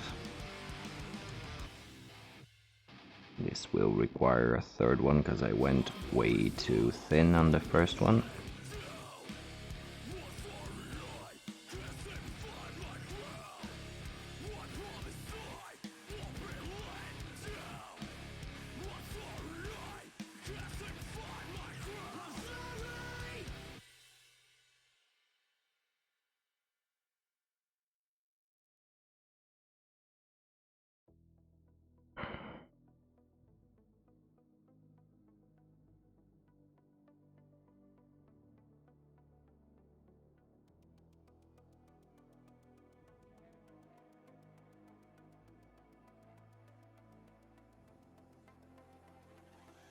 But I am a firm supporter for each and every little piece of customization and personalization that you can add to your teams. Gives them more life and gives them more value for you.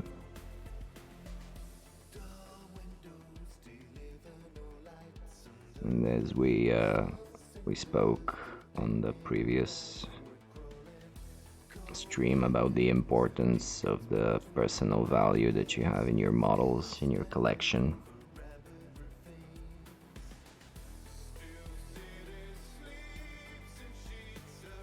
Being a fairly important part of the hobby.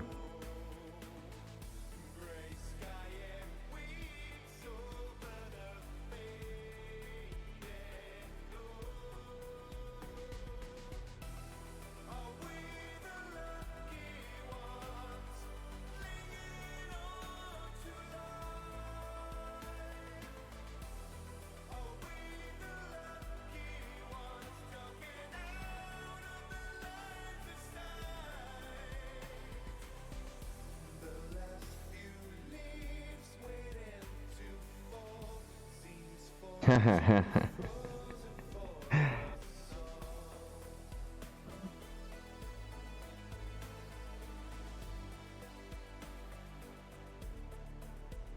Mudface is a nickname that is usually acquired.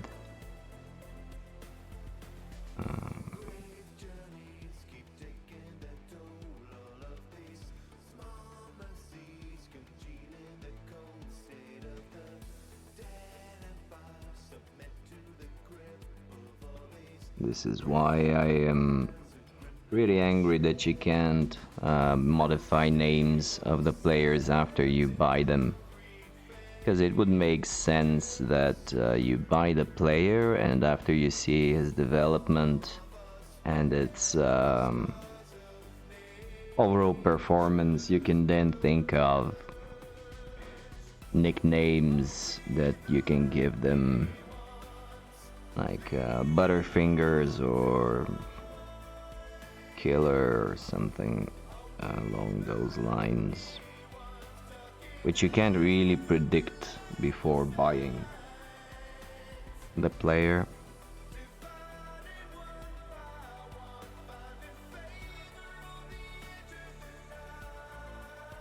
Nah, it's a minor gripe.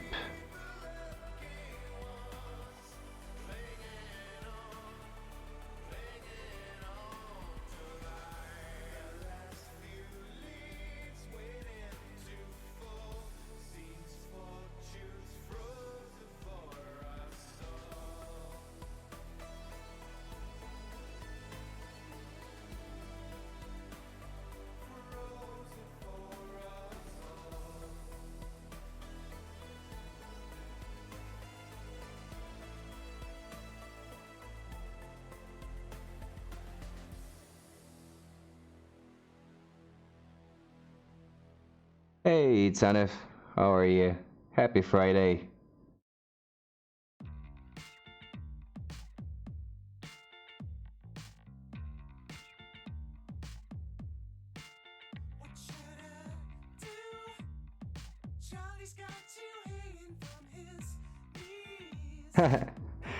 Glad to hear it.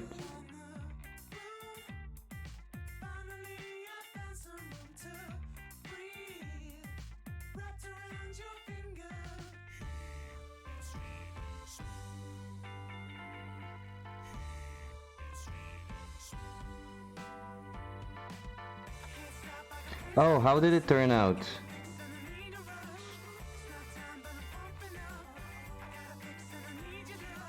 Because he sounded a bit worried when he decided to switch his build around.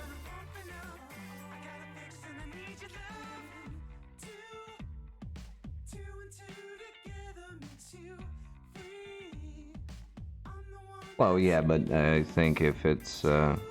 it shouldn't change the fact, the overall impression that he could have had with the team.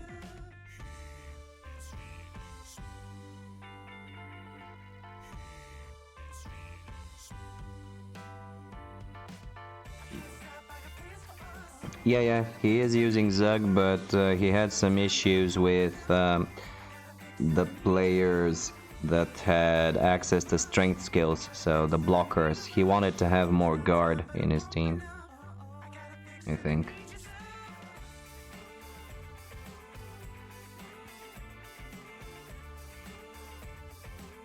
With Griff, that's gonna be expensive.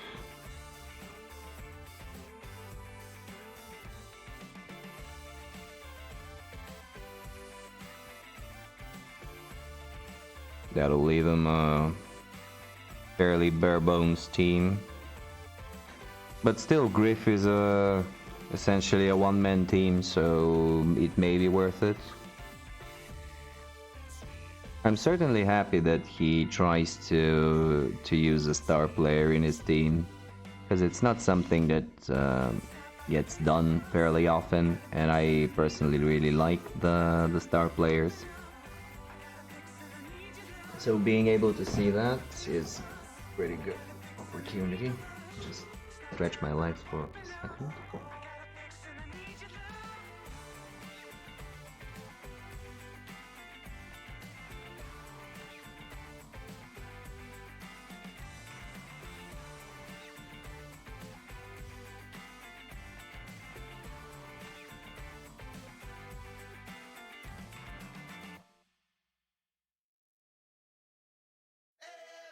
So I was just told that another one of the league games was played.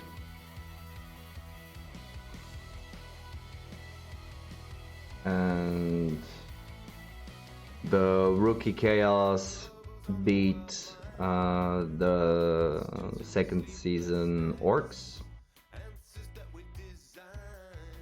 2-0.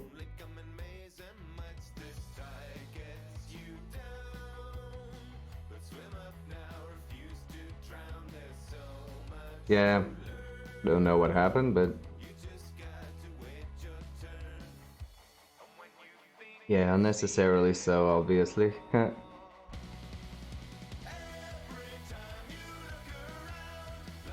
I'll take a look at the report after the game if they managed to get it in, because I'm curious to see what happened.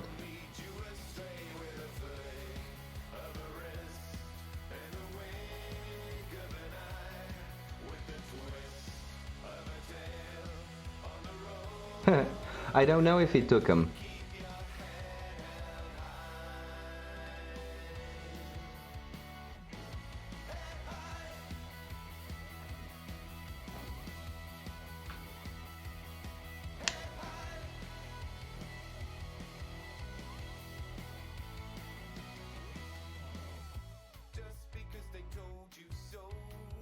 Oh, okay, that's good. So even more star players on the pitch. That's cool. Oh, that's good. That's very good. That means that by Sunday we'll have about half of the round played.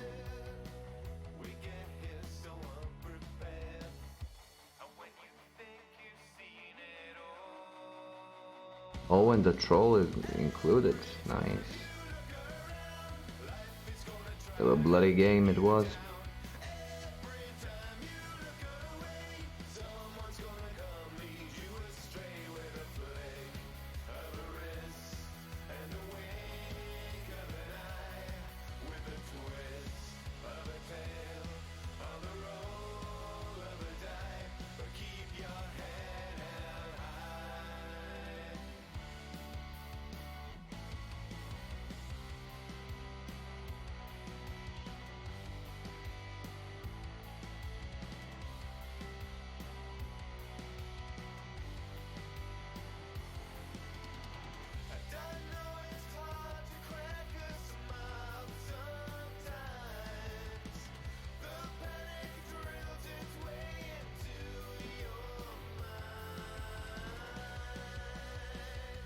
So who knew that the Mino without wild animal would be a monster on the pitch? Also, strength 6 is nothing to scoff at.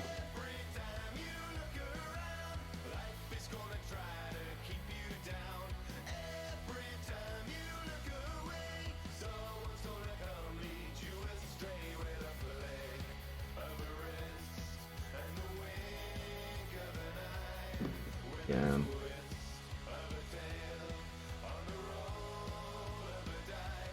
I'm actually glad to know that people are experiencing star players and they're enjoying them. Because all over the forums and whatnot, everyone is rather either neutral or negative towards them.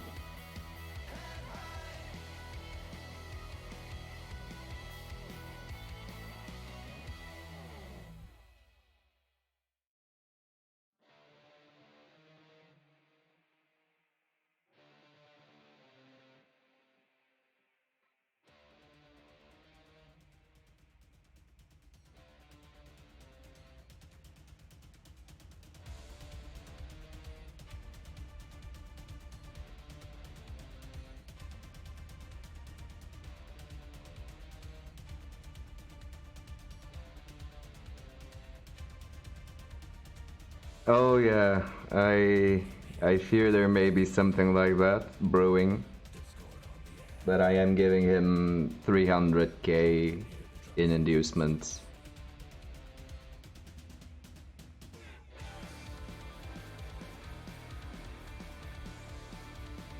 I mean, against Big in Space, he will have 300k in inducements, and I think that he may bring Eldril or something.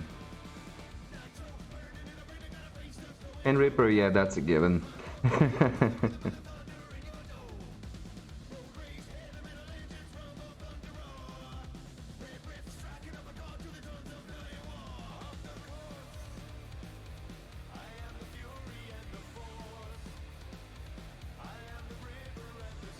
But I did want to see how a developed Dark Elf team would feel. These goblins, I don't trust you against goblins anymore. That'll stay with me forever. that game.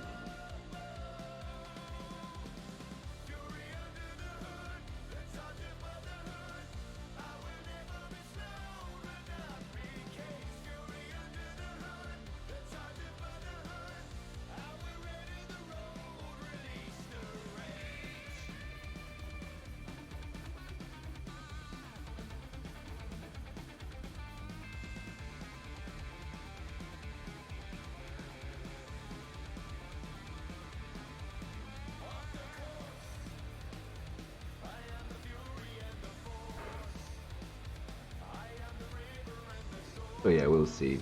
It's gonna be a fun season, I think.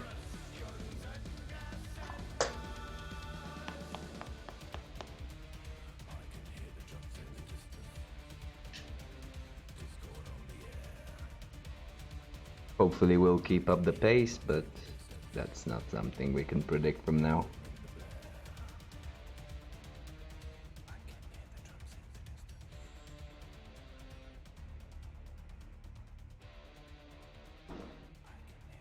Okay, back to painting.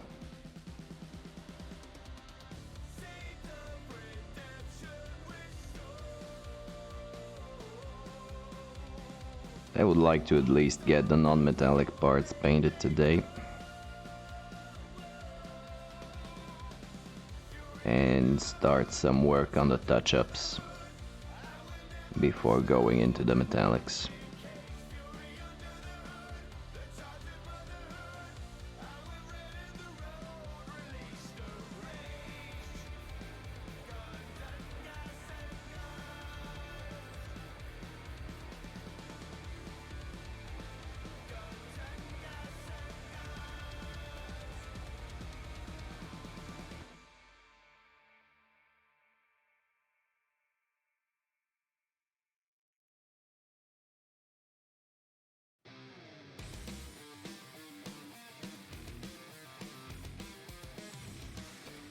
And if I were to get anything new for the hobby, it would be new metallics. Definitely new metallics. I'll just never get tired of complaining about the GW metallics. Or maybe it's just that I use them very incorrectly, but they are not fun to work with at all.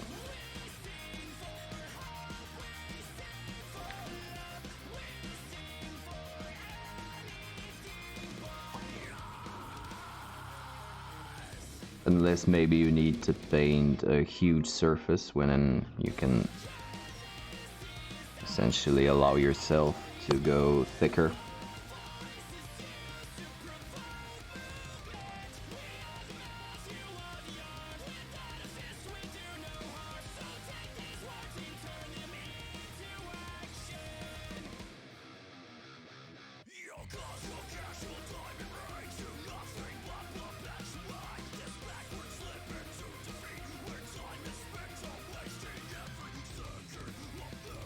But again, these are minor gripes, minor inconveniences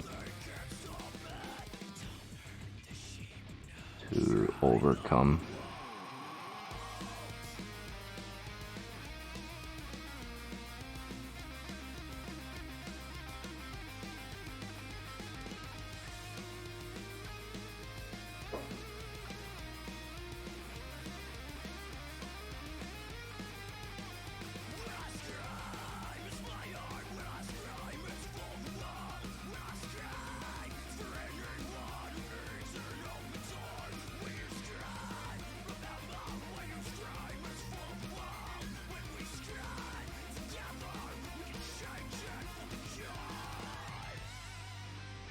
I'm not really monitoring if I am in frame and in focus.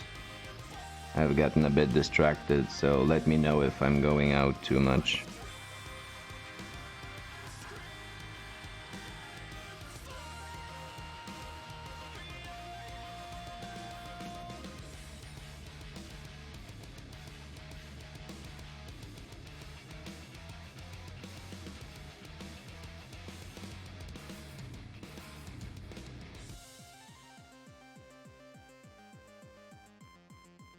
These little insignias are really easy to forget.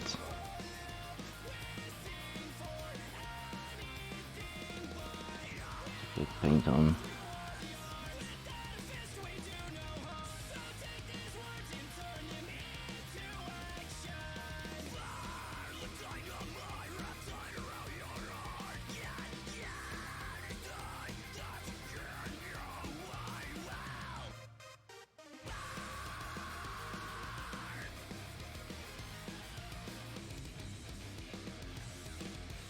And yeah, there will be a lot of touch-ups.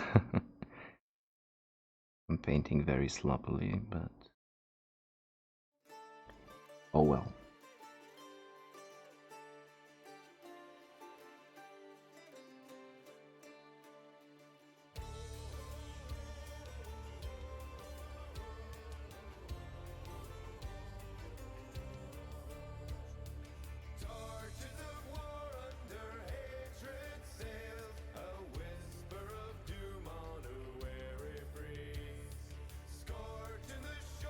Oh, that's a nice song.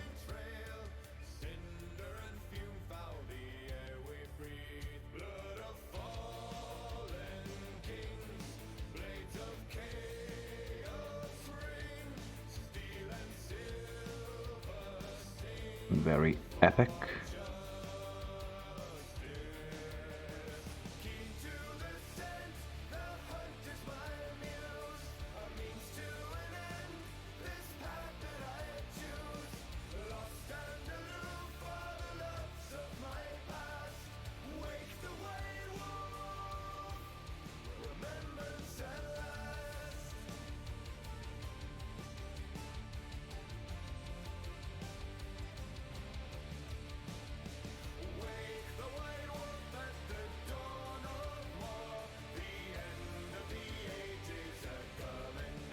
Ah, Dawn of War.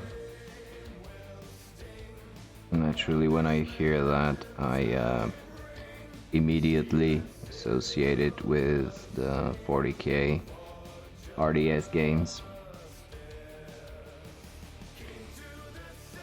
Thoroughly enjoyable experience.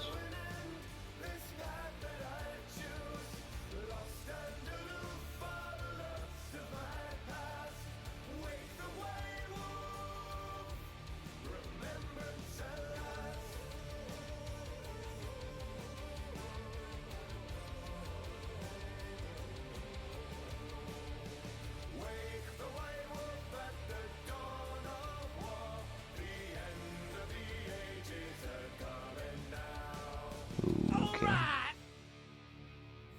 Oh, hello there, White Wolf BJ. Thank you for the follow, and welcome aboard. We have 8sonF and Rara Rimbo online, and we were just talking about your match with the orcs. So the big bad chaos, yeah. With an even bigger and better Minotaur.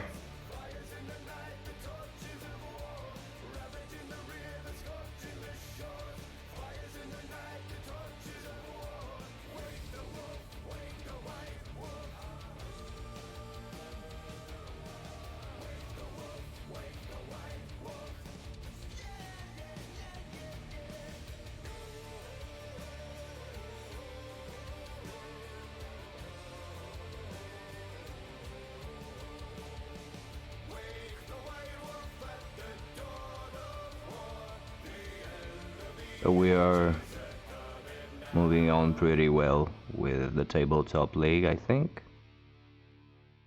Considering it rained. Oh.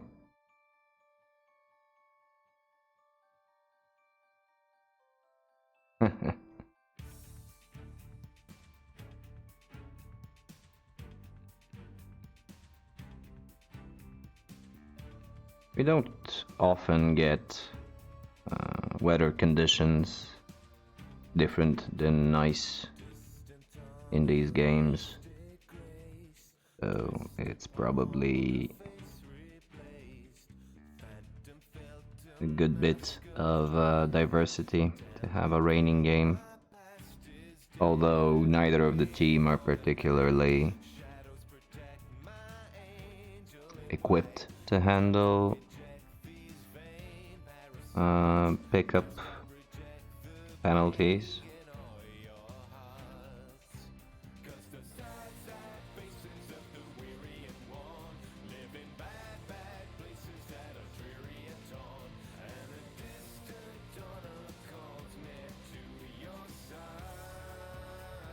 Okay, well, this looks fairly good, I think. Haven't missed too much.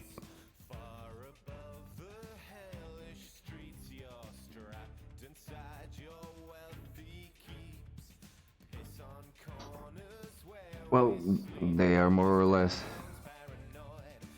Thanks. Yeah, I'm really in love with these models. Yeah, for the 5+, essentially, either you get it or you don't. So if the situation calls for it to make the roll, you just make the roll. And like the rebel admins like to say, sixes happen. So nothing to be all that surprised about, but I will agree, it doesn't happen too often. Yeah, these minis, we've talked about them quite a bit over the past few streams. This is the Ulf Werner for the team, and this is actually just a random lineman.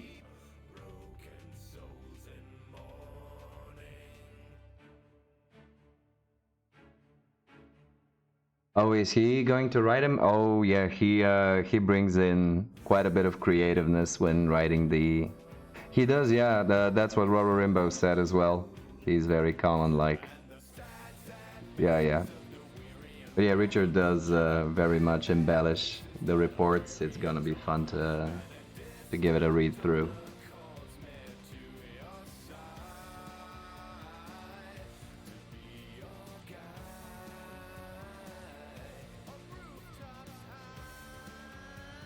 Okay. So now we will change the colors a bit. Yeah, you should have some inducements against me as well. But, so I'll be playing my game with Pig in Space tomorrow. So we should be on. Pig in Space, so the Pro Elves.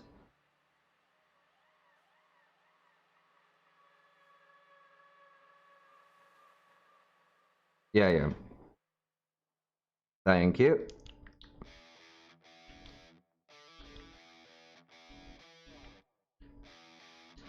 I doubt I'll be able to smash anything being a Dark Elf, but I will certainly try.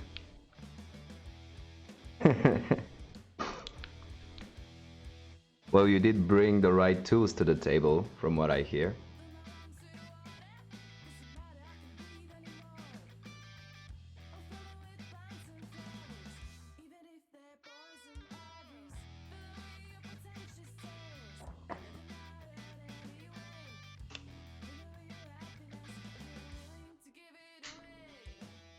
Oh, and it was a fairly developed goblin, if memory serves me.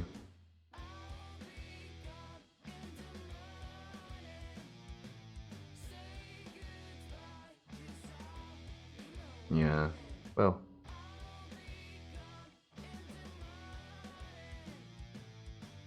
Did you have any casualties on your side?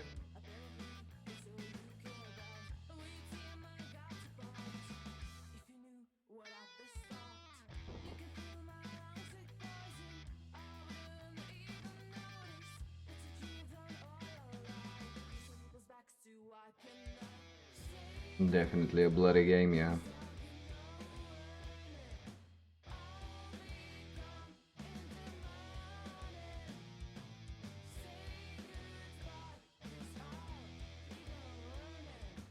Oh, so nothing permanent. That's good. That's good.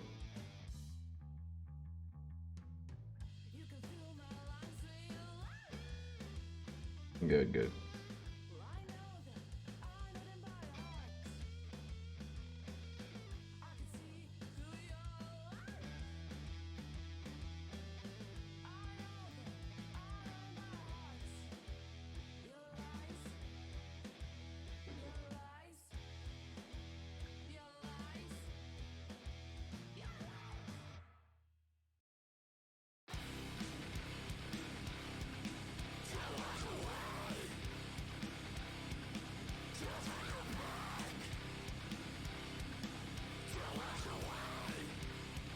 I think so too.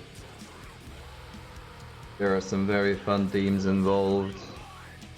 We're having quite a few different ones from last season, so this should make for a fun game. Hopefully, hopefully, yeah.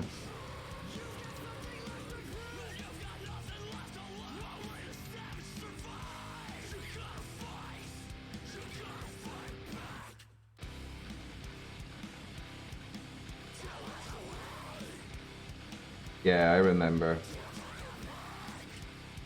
But you had your reasons, like Chaos redeems. So, hopefully so.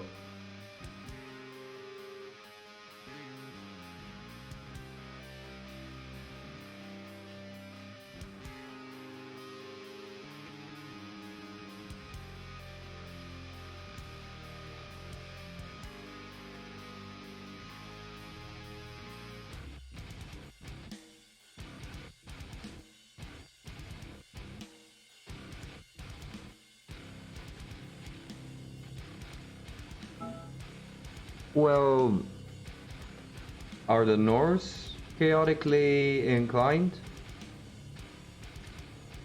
Like, I know that... Oh, they are.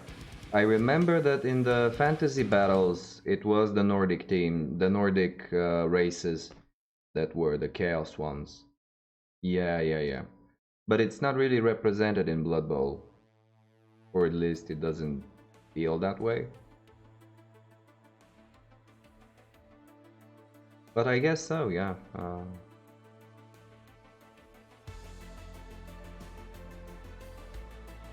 If you're going for that theme, there are quite a few more teams that you can go.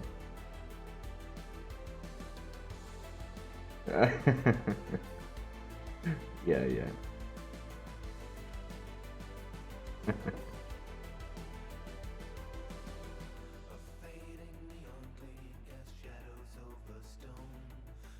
I do. I do. Yeah.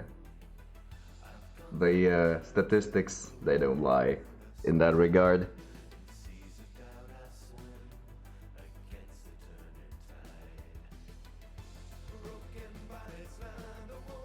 Yeah, when you say it like that, I haven't considered it from that perspective, no. But yeah, now that you mention it, it does make sense. Yeah, you've been saying you like your woodies and you would like to see them on the pitch. It'll be a switch in style for the play, but it should be interesting for you considering, yeah, you did. Ever since Season 1, you haven't really played an agility or speed-based team. Been mostly bashy-bashy.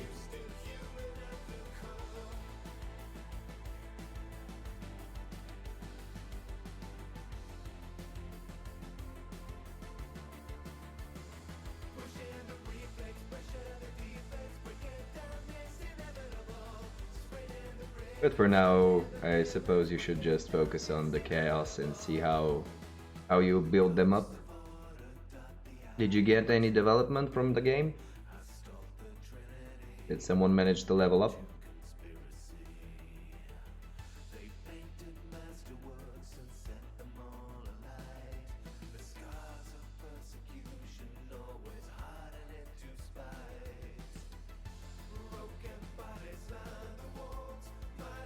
Solid choice. Can never go wrong.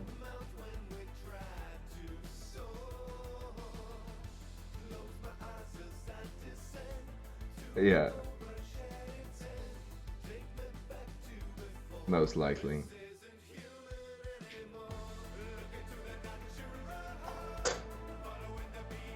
If he rolls a double, would you give him dodge to prepare him for a blodge ball carry?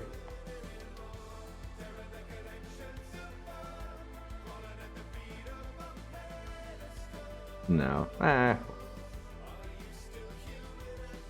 You're going for the solid, tried and tested.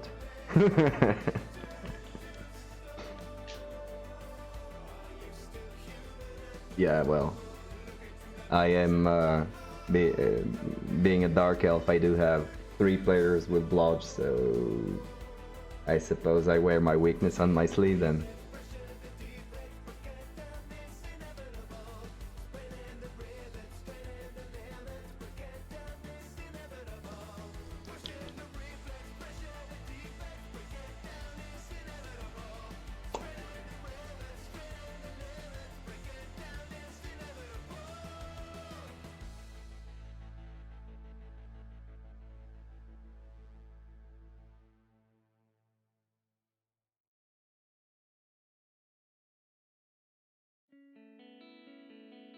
Oh, so I thought it was from the MVP.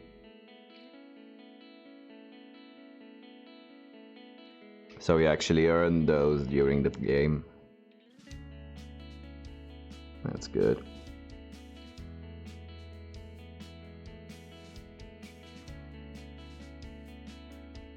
Apparently, yeah, from what you're saying.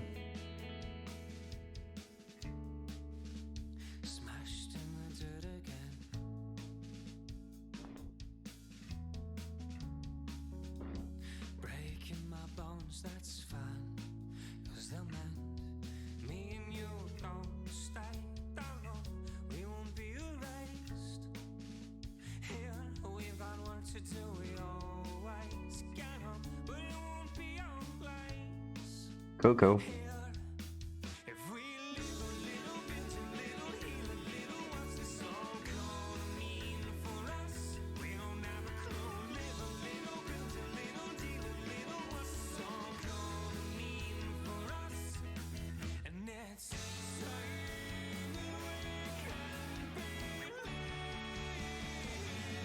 So I'm just touching up the rim of this sash or cloth, whatever it is, that I completely forgot to paint the first time around.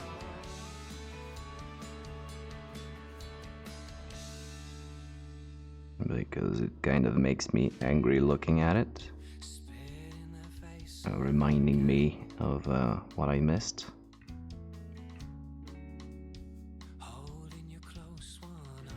And Rambro, okay. So Rambro pulling his weight, earning his keep, so to say.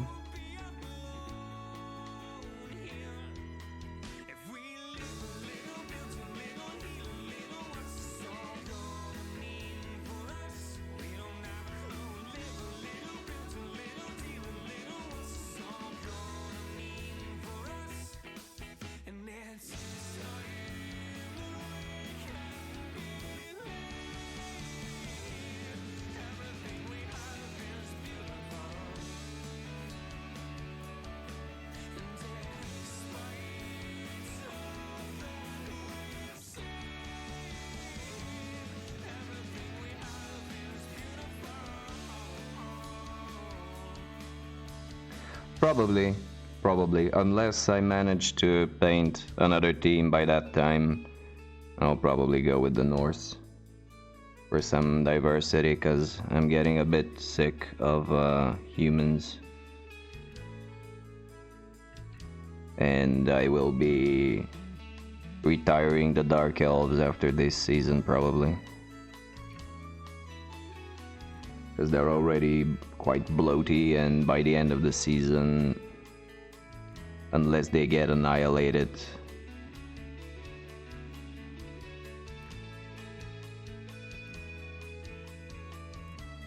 probably won't bother with them anymore. But if I get the dwarves or the orcs painted by then, I might consider one of those teams as well.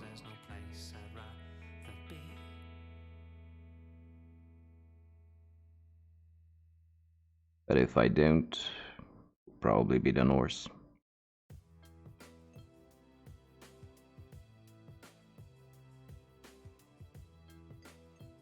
Because unlike you, I haven't really played many bash teams, like, at all.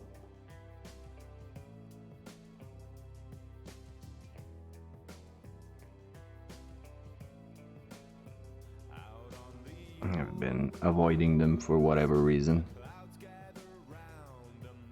Well, you say it's easy, but they have their own challenges and their own struggles. And as I have no experience with them, it will be an enriching experience to start learning.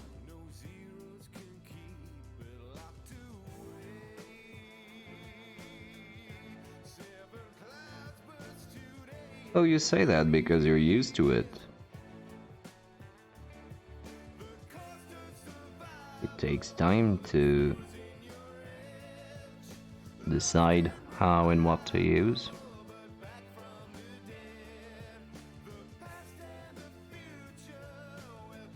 Anyway, we'll see. It's way too early.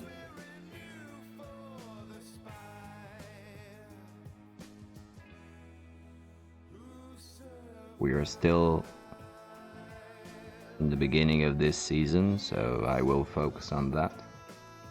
Frenzy Vision, yeah, I do not have that. We've already played a few games with Big in Space to test out our builds for the World Cup, and I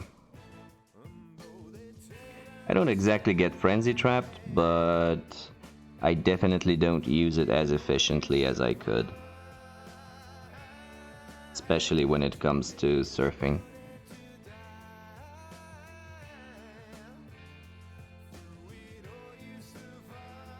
But I'll work on that. There is still time.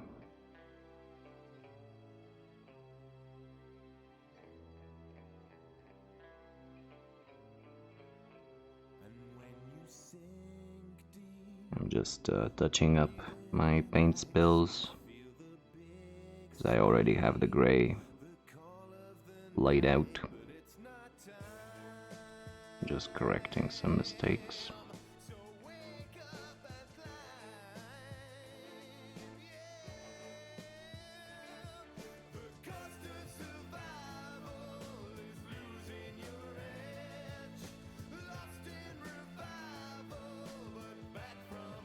Exactly, yeah. Yeah, pattern recognition for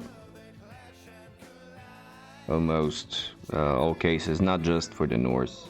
That's exactly what I was talking about when mentioning the cripple ladder and the 1 or 2 minute turns. It helps you. It helps force you to start recognizing them and just acting on. Yeah, it would be nice. Do you have any plans on moving into the city?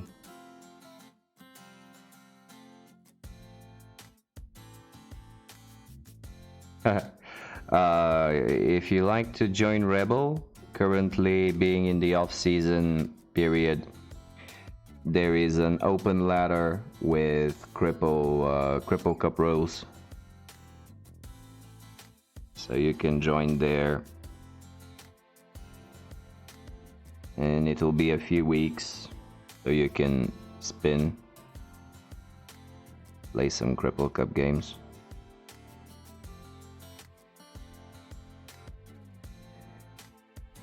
I've been thinking about implementing them on a tournament for us, but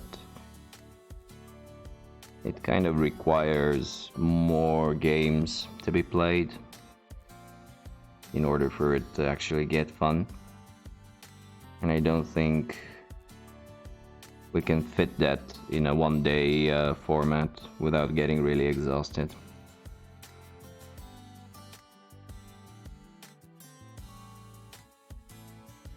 And going 2-day formats for a small local tourney, which is exactly why they are specifically and explicitly prohibited in the Cripple format. The dwarves are the only banned team.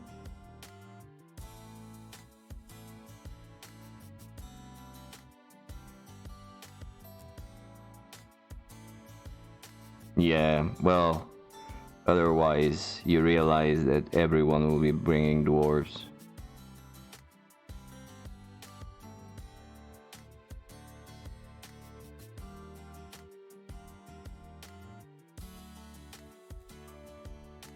Because they are obviously overpowered for this format.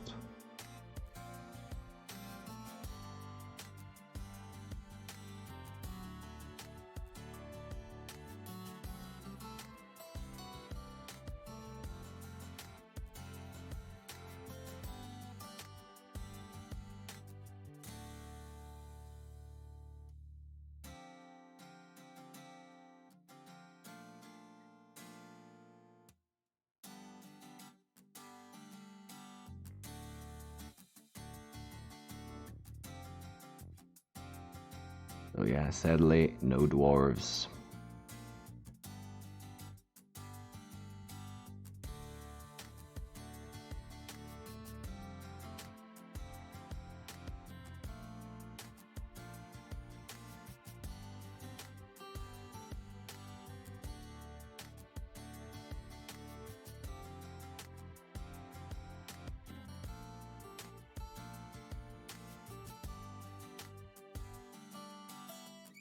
Are you building up the courage to start putting paint on your Norse dudes? No, not the Norse. Well, maybe the Norse, maybe the Chaos. Either or.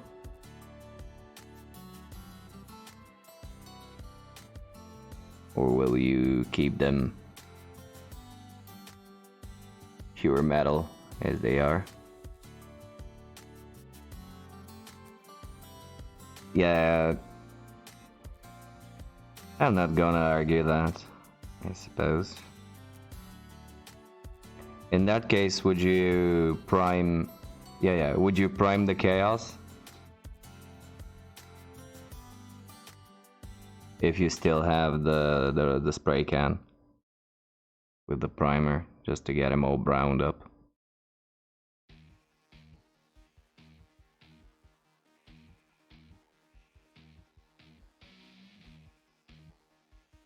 Okay, I won't push.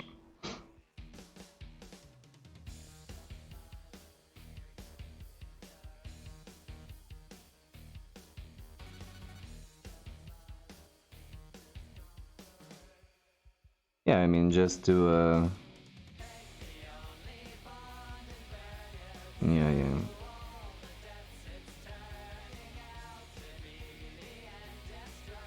True that.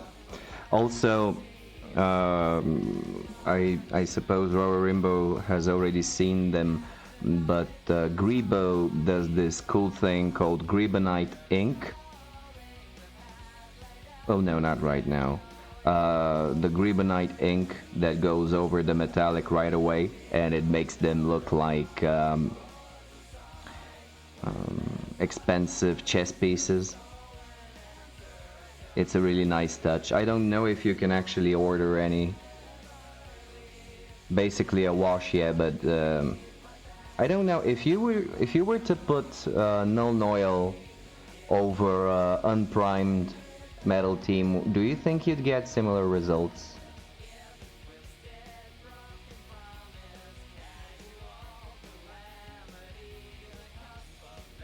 I don't know either. But if you could, I mean, that's a very quick way to bring out the detail of the models. So it would be a quick and easy way. No, it wouldn't be the same, I'm sure, but I don't, even a similar effect would be pretty decent, I think.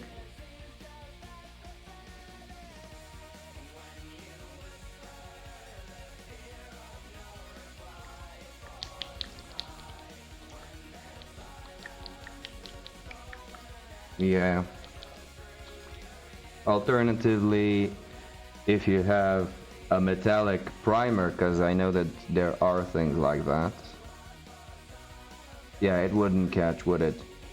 But if you were to prime them metallic and then wash them, maybe that would work.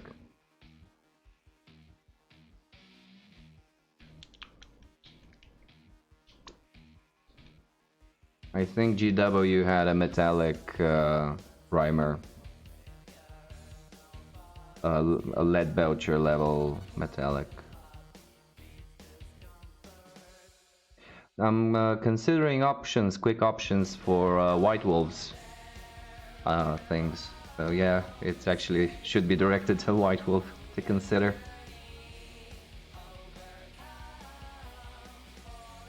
Yeah, just spray them and slap on some null oil to bring out the details. Well, if you prime them black, then the whole thing goes away. That option will no longer be there. But they're your minis. I mean, you will do with them as you see fit. So, just trying to get some ideas rolling.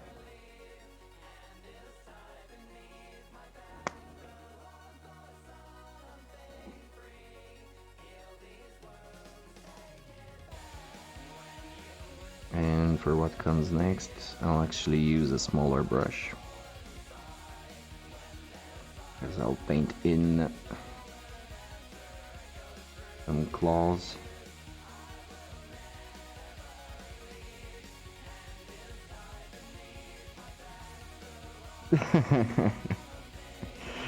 Right, alright.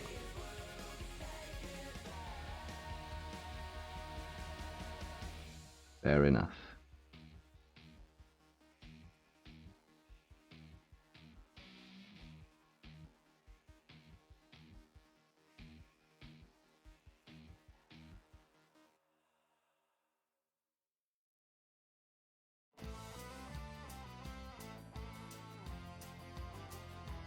Sure, just a moment.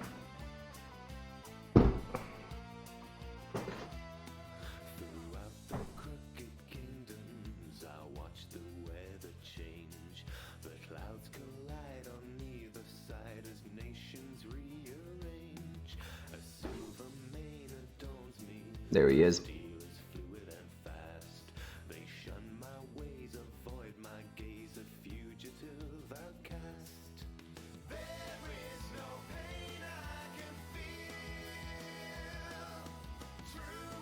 Yeah, I'm pretty sad that he didn't make the build for the World Cup, so I won't be painting him as a priority. But he does look pretty cool.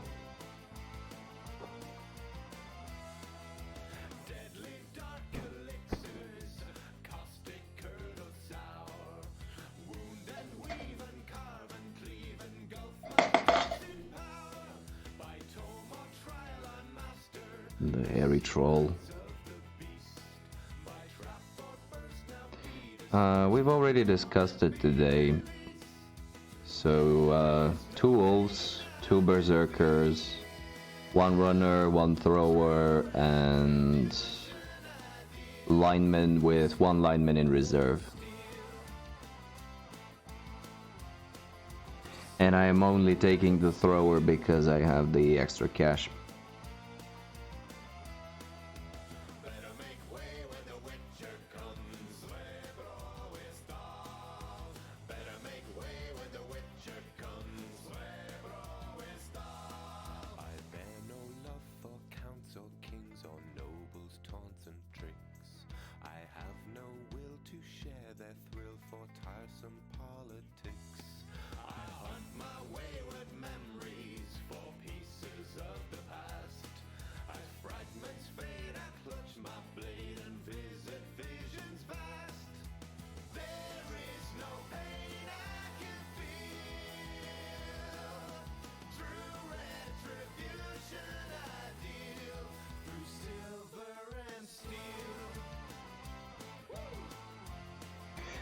Well, I explicitly didn't want the troll for reliability reasons.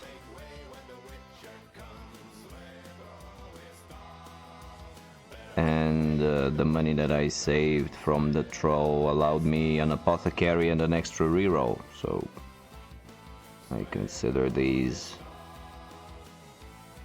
the way I need all the frenzy pieces, yeah. It's not about the frenzy that I'm worried. It's not. It's the lack of block.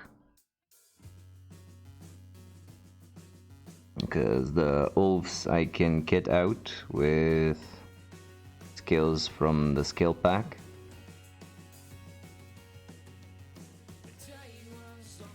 But I can't do the same with the troll. Well, with the Yeti. No troll or whatever.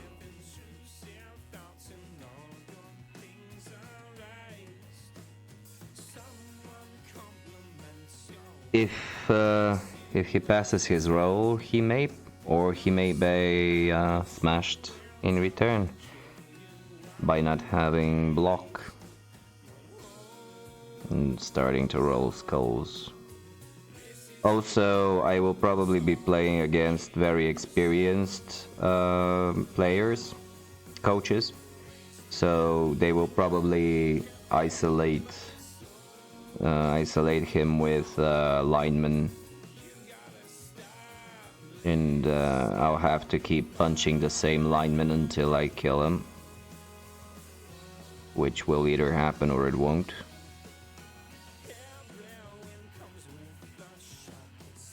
So yeah, I don't think... Yeah, the stink is an argument. Yeah.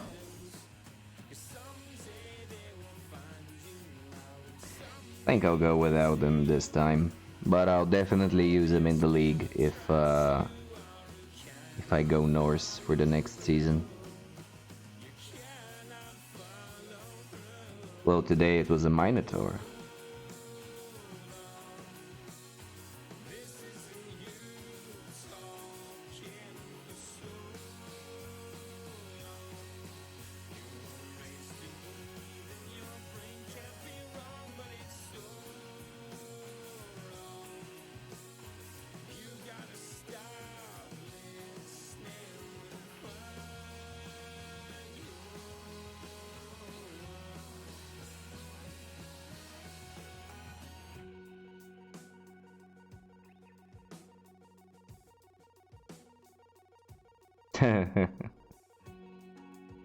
Well, I guess you're saving it for the Dark Elves.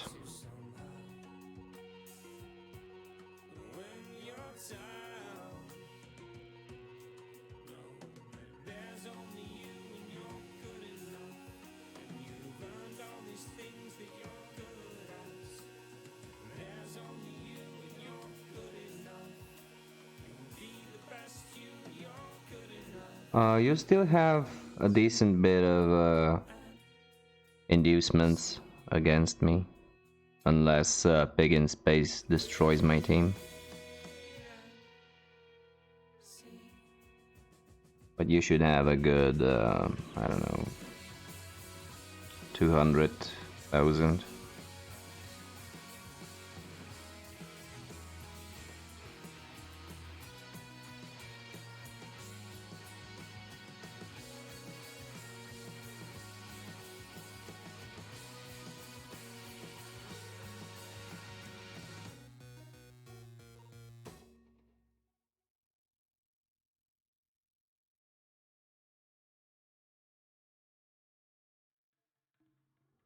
Well, we'll see.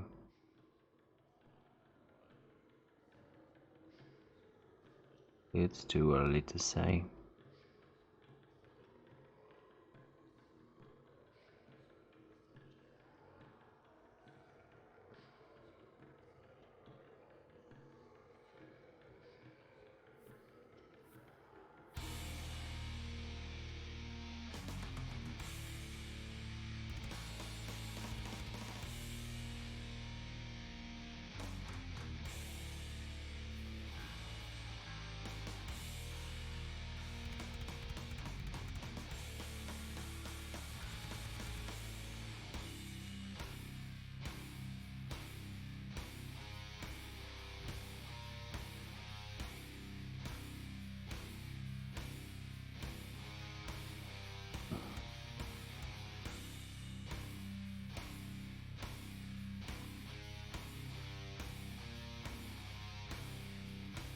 Let's get his nails done.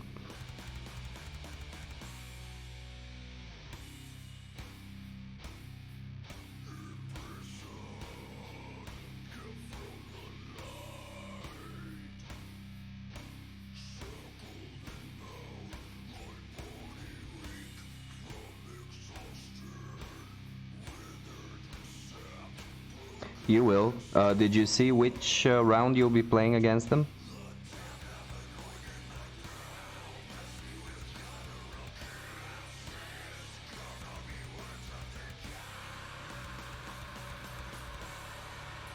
Because Proudfoot is bringing the halflings.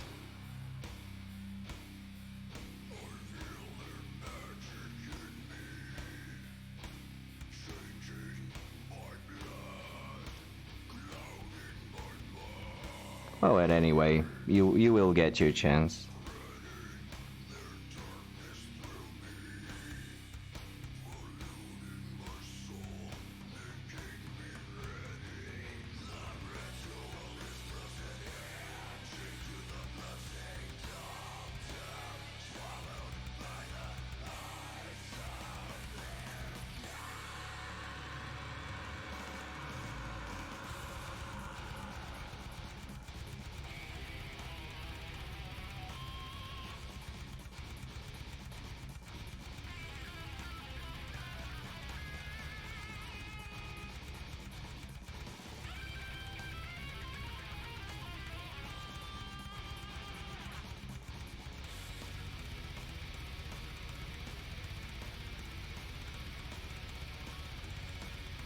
You'll get him.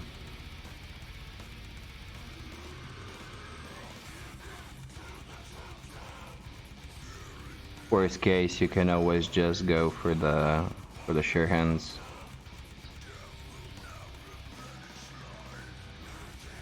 They have normal access to them, so.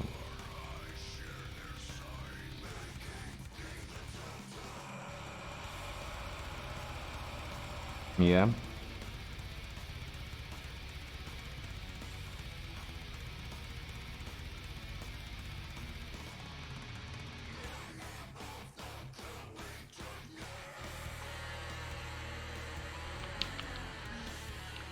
Oh, that's a good one. That's a big deal.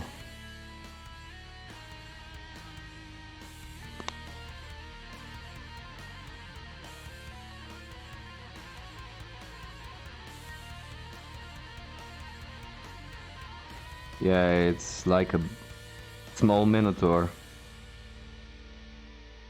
Without the frenzy, though.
Oh, you were able to do some surfing.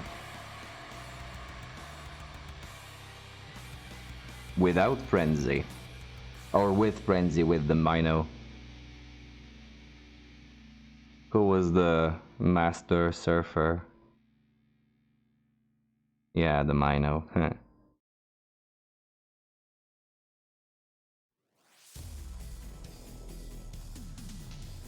Okay.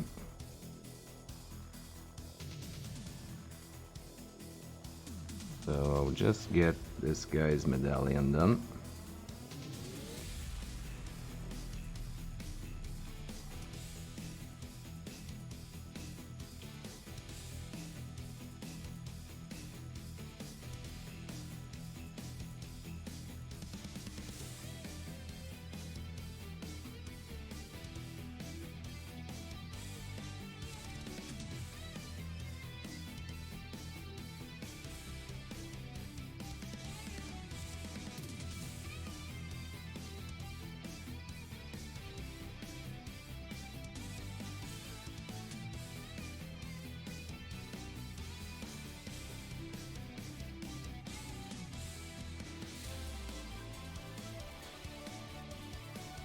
Real quick, just lay down a few coats of paint.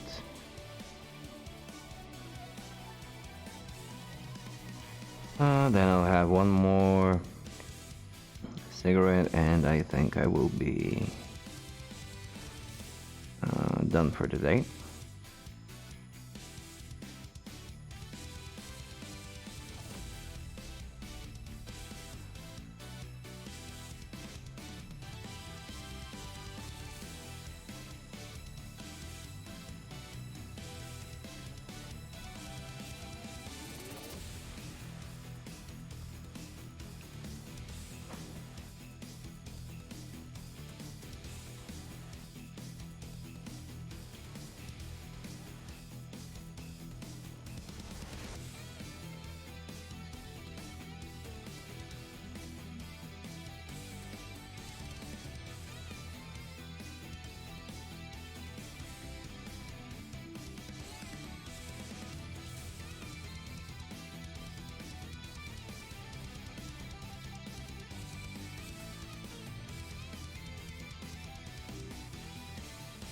Oh, nice. Okay. Well, I'm about done myself, so...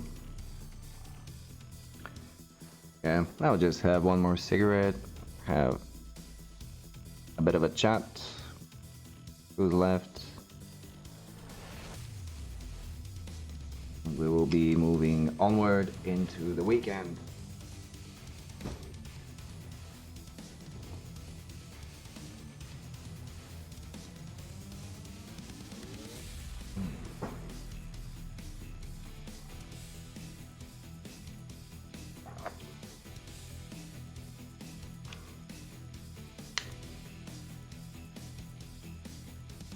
Oh, Itanif, by the way, could you, after the stream, either send me the rule set for the Necromunda, or confirm just which which version of the rule set I need to get, because I would like to start reading up next week. Cool.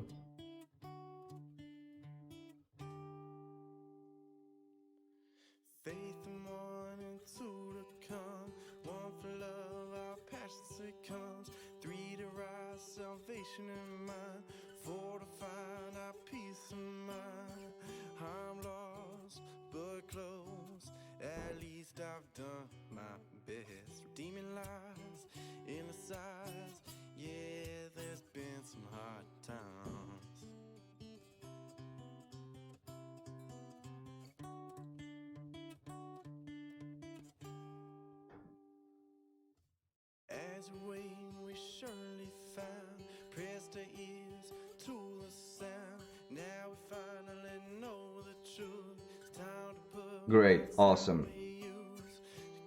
Thanks a lot. Because I think I will be done with the team until the end of next week at latest.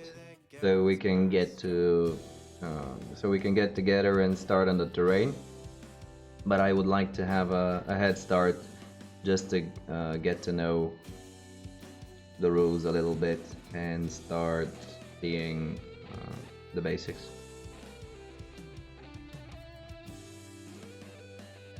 Awesome.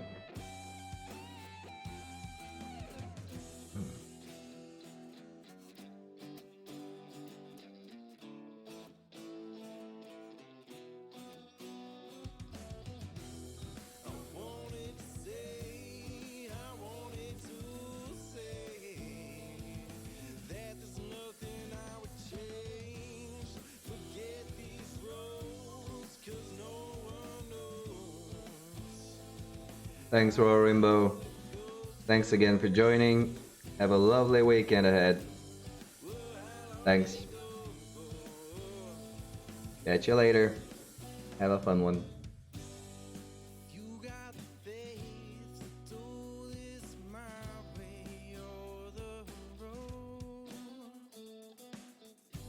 Hmm.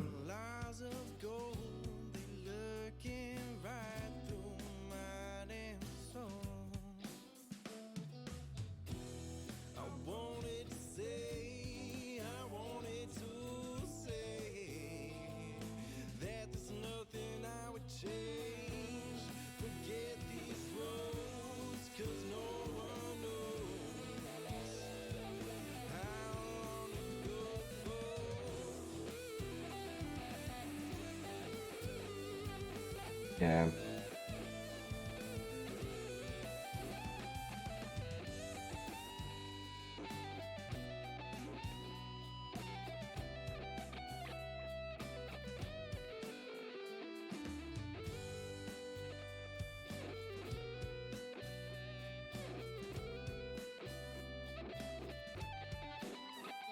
I guess I'll be dropping off as well, right about now.